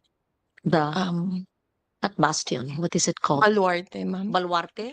Yung may crevice na pwedeng i-rent out? The chambers, ma'am. Chambers. The chambers. yes. Chambers. What is a the walls where you can walk. But it's the chambers are located in Baluartes, ma'am. Okay. So Yes. one is located inside Fort Santiago. Yes. We have about Ang tawag dun sa chamber, Baluarte. it's inside the chambers, ma'am. Yes. So the whole chamber area is a yan. chamber. Baluarte You rent de out San Francisco chambers. Javier. Yes, you rent out chambers. Yes. Okay. And Baluarte, It's a bigger area in Fort Santiago. There are several areas, ma'am. So like one is Baluarte de San Diego, no? in Baluarte de San Diego, ma'am. It's actually an events place. So Okay. it's a garden Yes, I know. that has I had the a birthday watchtower. celebration there long ago. Yeah, beautiful. And then you climb. There's climb. a bonsai garden. There's a Nandun pa? bonsai garden. Nandun pa? It's still there. Kaninong bonsai yun? Gaganda. It's actually the Properties and Conservation Division. Yeah. Baluarte de San Diego is beautiful. Like Puerto Real, wala siyang chamber. Wala po siyang chamber. Pero aakyat ka, ang ganda ng view, tapos meron, There is a watchtower, ma'am. may watchtower, hindi ka alam. May banyo malinis doon. Importante lang banyo malinis.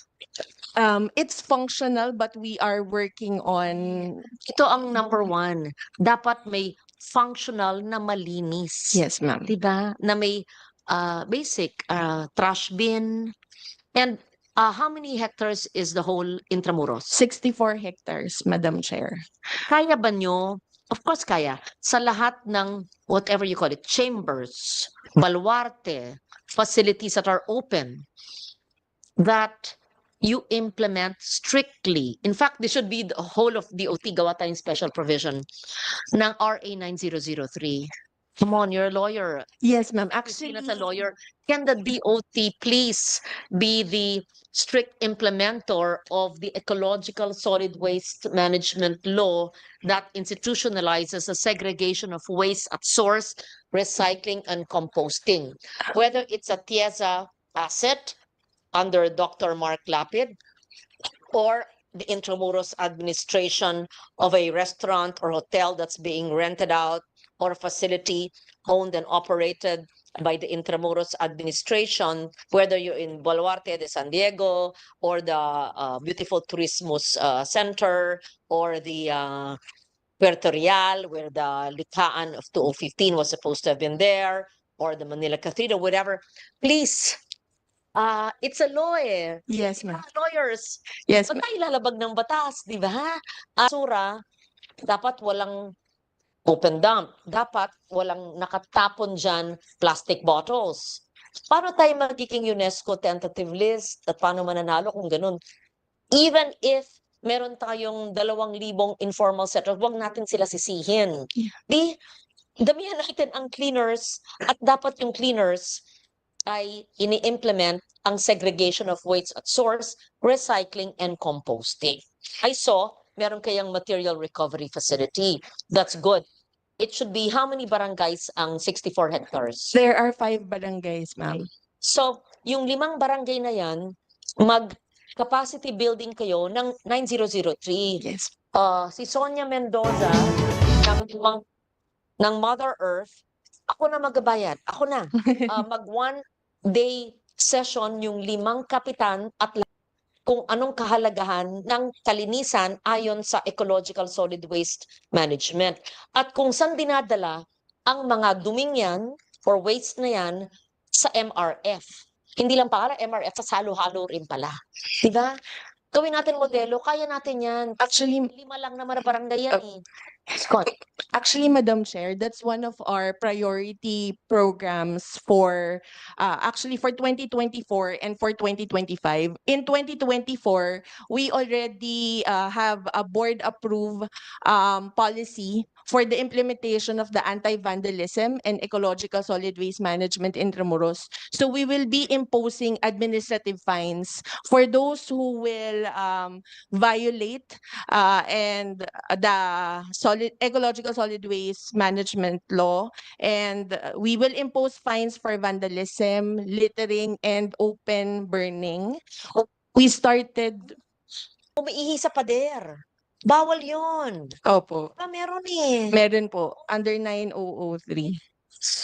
We actually secured also the help of the MMDA because they have environmental enforcers. So in our proposed budget for next year, we want to have our own environmental enforcers as well, so that we can impose fines, and it's also part of our advocacy to keep Intramuros clean and green. Additional eh. I-meeting niya yung ilang? 4, 5? 5 barangay po. 5 kapitan. 8 kagawad. 8? Tama? 8 kagawad. Kasama ang barangay secretary, marking treasurer at mga officials. Sino mga purok leaders? Purok o sityo? Yun bang tawag sa Maynila? Ipulong yung lahat. Bakit hindi nyo sundin? Sa inyong kapakanan yan. At bawal dali nyo dito.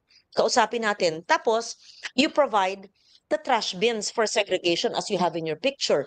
Bote, lata, plastic. Kayang kung sinong purok yan, sa ilalim ng barangay, sa inyong pera. Tapos, food waste, ang dami dyan. Hindi dapat kinokolekta ng basura kung saan may lupa, ay dun ang food waste na gagawing organic fertilizer. Kung may spasyo. Kung hindi, maghanap kayo ng compost pit sa labas ng inyong sinasakupang barangay. Tapos, anong hindi sakop dyan? Yung latak. Yung hindi resikulo at saka hindi food waste, yung mga karton, inaano yan resikulo, timbang yan, may pera dyan eh. So yung hindi kayang maresikulo, na-divert mo na sa imo ng 75%, 25 na lang kukolektahin ng basura, residual o latak. Ganoon. So, ikulong mo sa kwarto ang kapitan at kagawad. At si Sonia Mendoza at sila Froy ng Eco Waste Coalition, kung na ang magbayad, ibaon sa barangay na yan. Turuan. Kasi naturuan ko ang barangay Potrero ng Malabon. Informal settlers I'm from Barangay Potrero. Naturuan ko din ang Barangay Nyogan sa Tagaytay. Doon ang lola ko na may maliit na farm noong 1960s pa. At yung marurumi dati na masamang ugaling tapon ng tapon, nagbago. Basta naturuan. So kaya nyo yan. Malaki tayo, hindi lang heritage, pero heritage na puro basura. Kaya naman. Tapos functional, malinis. Tapos mag-dedicate kayo. Meron mo kayong mga staff na cleaners eh. Or magmowa ka with dole. Yung dole tupad or dole tupad, tagalinis sa mga banyo. Hindi pwedeng maruming banyo. Alam nyo, nakikita ang ugali ng tao, yung pagkatao nating pagka-Pilipino sa ating pagtrato, sa ating kalinisan sa banyo. Malinis naman po yung banyo, kaya lang because of lack of funding for the repairs and maintenance, marami po doon sa mga facilities ng banyo ang sirana. That's why we included that also in our ask for capital outlay for the rehabilitation of all public CRs in Intramuros. Madam Chair, yung sa ang maging source ng funding ay yung revolving fund. Ngayon po, para ma-free po yung space for the revolving fund, kailangan pong mapondohan yung ibang Intramuros, katulad po ng operations ng museum, ganun din po sa security, and kasama na po yung capital outlay projects po namin for the implementation of our solid waste management program. Nakakuha po kasi kami ng bioreactor sa allocation ng Department of Science and Technology. The bioreactor will serve as a composting equipment para po tumaas po yung ating waste diversion sa Intramuros. And included with that is the capacity building nga po ng mga members ng barangay, and even even all the tenants and business owners and even those residents in Intramuros para matulungan po sila nang sa ganoon mas lalo pong maging malinis ang ating mga heritage The sites. training, DOST. DOST po. DOST will train the 5 barangays on RA 9003 and giving you the equipment of the bioreactor. DOST and MMDA, Madam Chair. Do they know how to train? O, patingin. Sige, kailan sila mag-training? Mag-e-embed ako ng staff ko kung tama ang pag-training nila sa 9003. Baka sila, pagbibigay ng equipment, ayan, tas lahat ng waste, halo-halo, gigilingin, ang tawag doon. We started po with the waste analysis characterization study that was conducted We're in... analyzed by analysis. Talagang puro analyze ang analyze tayo sa gobyerno. Wag na. Alam nyo, sinulat ko yung batas na yan, 1998 pa eh. 2024 na. Wala nang i-analyze. Napakasimple. Institutionalization of segregation of waste at source, recycling, and composting. May material recovery facility per barangay. Bawal ang open dump. And then organic waste, food waste becomes organic fertilizer. Waste diversion can be as high as 80% and only 20% is collected. Ganun kasimple. Opo. Kung may bioreactor, ano ba yung makinang yan? It's a composting equipment po. Okay, good. Composting of what? Of the food waste. Food waste and yard waste po. Because Okay. based po sa analysis namin, malaki, bukod po sa mga barangay, ang malaki pong waste generator of Intramuros. So yung mga natuyong dahon, Barangay. Yeah. opo, Okay. yung mga natuyong, Natuyong dahon? opo, from our parks and plazas po. That's valuable. That's organic fertilizer. Opo. So maliit po kasi Intramuros, so wala po kaming composting pit na kayang Yes, okay. i-serve yung Good. That's why iba. you have the bioreactor. That's Good. why So we... it can be used as fertilizer. Opo, pero wala pa po kaming material recovery facility in Intramuros. That's one of our proposed projects po for the 2025. An MRF can be so low tech. I even build my own MRF for wood that's not valuable wood I recycled. In a little restaurant, and my requirement was you should segregate waste at source and implement 9003. In my farm, that's what I do. In the barangay where I stay, ganun din. So it doesn't have to be, doesn't even cost 50,000. I even built it myself. I drew it and I built it with the barangay people. Tricycle drivers did it. So you can have in every purok, if you cluster your puroks among the 5 barangays. Yes, Madam Chair. Yeah. Hindi kailangan ng magara at hindi kailangan low-tech. Ay, high-tech, pwedeng low-tech, pwedeng no-tech.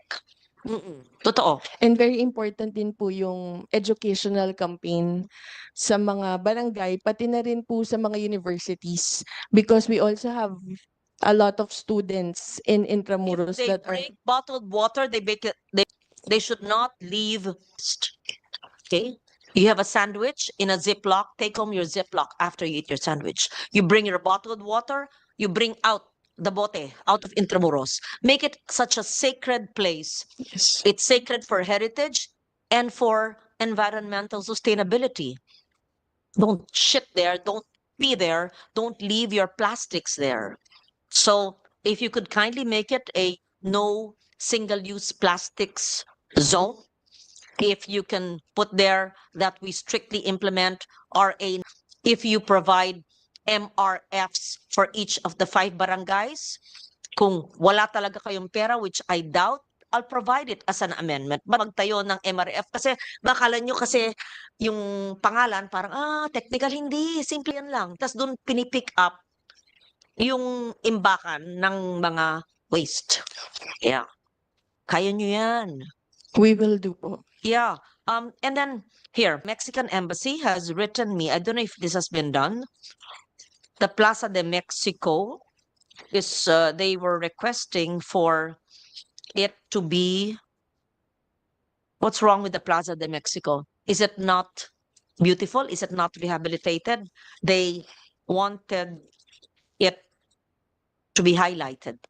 There will be additional rehabilitation in Plaza Mexico, ma'am, through the efforts of the PBBM project Pasig River Bigyang Buhay Muli project. That's It's one been- of the. It's been taken into consideration. Yes, Madam Chair.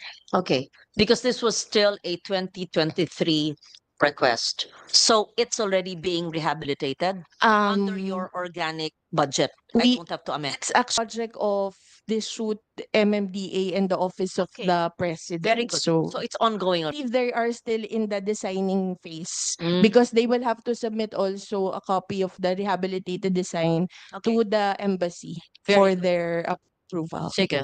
prior Um, to. So beautiful, right? That is a IA space, right? Yes, Madam Chair. There's a hotel there.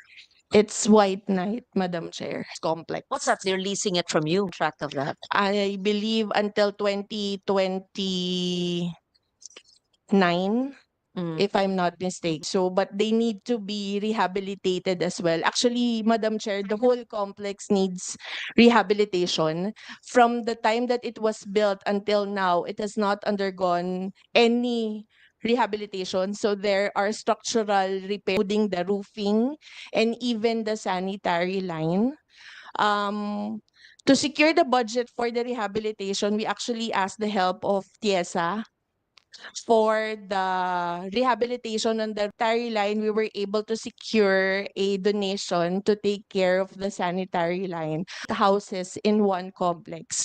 There are still a lot of repairs to be done. That's why we also included in our proposed budget a higher budget for the heritage sites.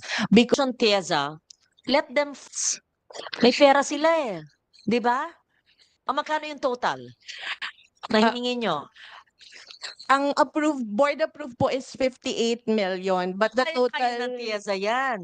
But that's just the roofing, Madam Chair. For the entire complex, it's around 200 million pesos for the entire Ako complex. yung numbers on TIZA kanina eh. Ang ganda, nasa UNESCO tabi mo. Diba? Lagi naman, Oo.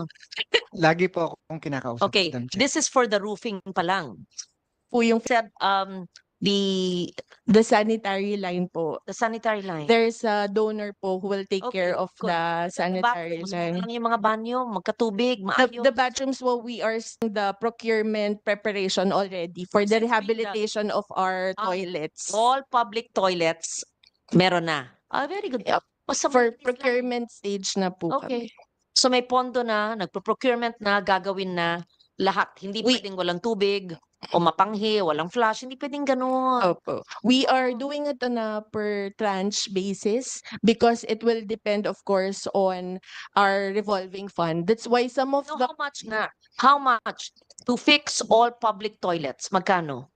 Kasi depends sa revolving fund. Give me please a proposal for all public CRs. we'll give a proposal, ma'am, for all Yung sa our. TIZA, pwede ako mag-amend din sa inyo. Basta dapat ang CR malinis. Thank you, madam. O yun na muna. Kasi, tapos may mga walking tours kayo at the roads, right? Yes, Madam Chair. Actually, part of our operations is tourism promotions and also museum operations, but we don't have funding for our tourism promotions. Budget. So we don't have any budget for cultural only reason why we were You ask from the Office of the Secretary, since IA is under you, under their Pamana or Philippine experience, wala kayo doon? To clarify, Madam Chair, the DOT, whether it is via our branding unit or the tourism promotion, it is by way of traditional media, social media, or in our international media, or in our international exhibitions all Why over would the world. Agencies have Mm. their own, need to have their own budget for promotions. Your it's head actually already for budget for promotions. Your it's head actually already for cultural presentations, Madam. Cultural presentations, Madam. Was an Intramuros evening series and a Puerto Real evenings to have concerts because at I the funded park. that. Yes, Yes, Madam Chair. because before pandemic, I added the budgets for the Puerto Real evenings because when I was young, Nung panahon yun, di ba? 70s, 80s, there was Pertorial evenings and then nawala. So Nawala. when I Opo, give me the proposal, nawala po ulit yung budget. So, naglagay. nag-stop po siya. Kaya, Lagay ulit. opo, it's one of our proposals po. Yeah. So, You can have in Puerto Real, pwede ka na sa Baluarte, San Diego. yes, ma'am. And also in Fort Santiago. So, we have a regular Oh. cultural presentation and historical reenactments. Ang Because ganda. Yung gamit ni Dr. Jose Rizal sa bahay na kanyang tinirhan sa Wilhelmsfeld ng Ulmer family was donated, right? 500,000 for advertising and 100,000 in representation expense. So that Whatever you call it. Not reason for that, for Fort Santiago. Okay? Because yes, Madam Chair. so that you understand, I'll connect it with our mesa guest of honor, where Dr. Jose Rizal is the peg. Okay? And the title, I will not say, of our being GOH in Frankfurt Book Messe, which is an effort I did since 2015, and finally we got it. We're the featured country in Frankfurt Book Messe in 2025 October. And the title of our of the Philippine Noli Betangere. Yeah, I'm not supposed to say it yet, the title. So we can do a counterpart walking tour, and I have a walking tour in Heidelberg and Wilhelmsfeld in Germany this month, which I funded also. But we can do a similar one if you propose to me for Fort Santiago.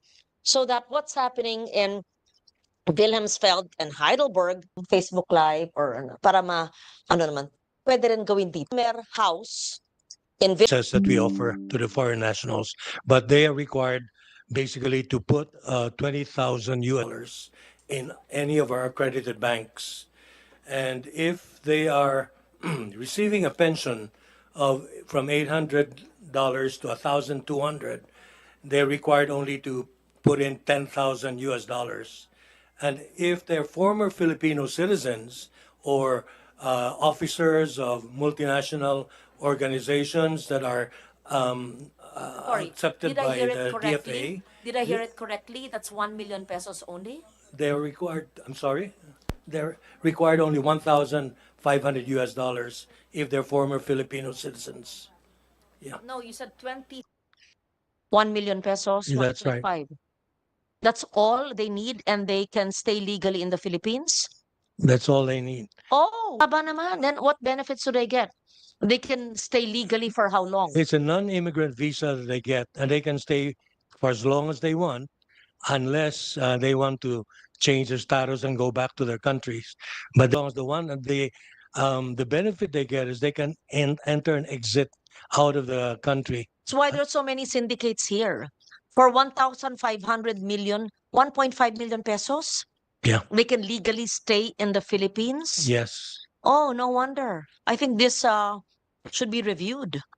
That's it. Yeah. It's too opening really are to syndicates. That's why there's a den of syndicates in this country. This Philippine Retirement Authority, I don't think that the figures are updated. It's too, Increasing that. I don't know. Because it's a balancing act between attracting retirees at the same time, the security issues brought about by foreign nationals who do criminal activities in our country. For 1.5, they're legally here. Yes. Ano, PRA 1.5 million pesos lang, legal na sila dito. And then you know, of course, about the security issues emanating from our porous borders as well.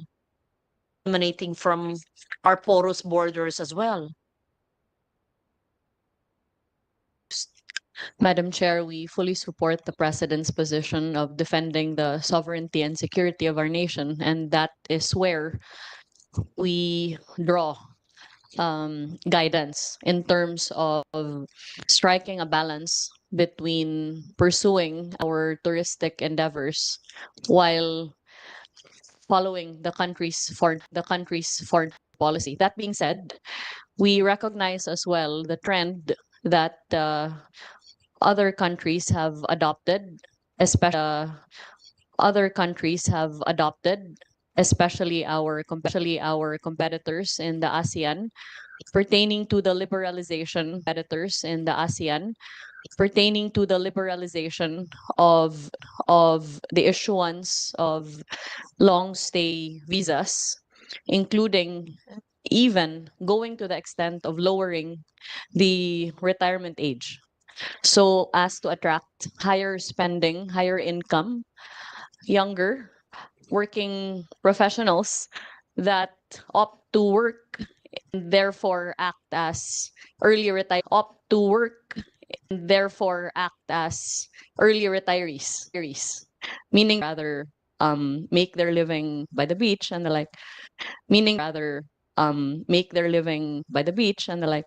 so these are matters that are challenging as a retirement destination. But given the present,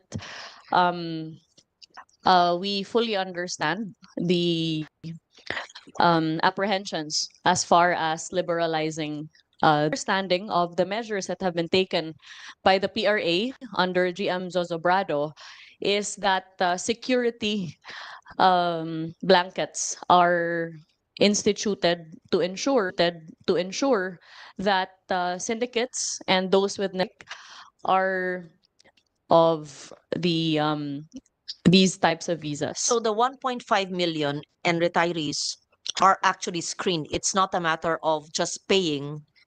Yeah. Who That's checks a it? one-time deposit. Yeah. Who That's checks a it? one-time deposit that they place in every year. They have to pay an annual fee of $300 Ang baba. every year. How many retirees, how many persons have availed of that? It's Right now, they have about 58,000 all over the Philippines. right. Yes. The profile of the retirees, who checks it? May I show you our slide, Okay. Madam Chair?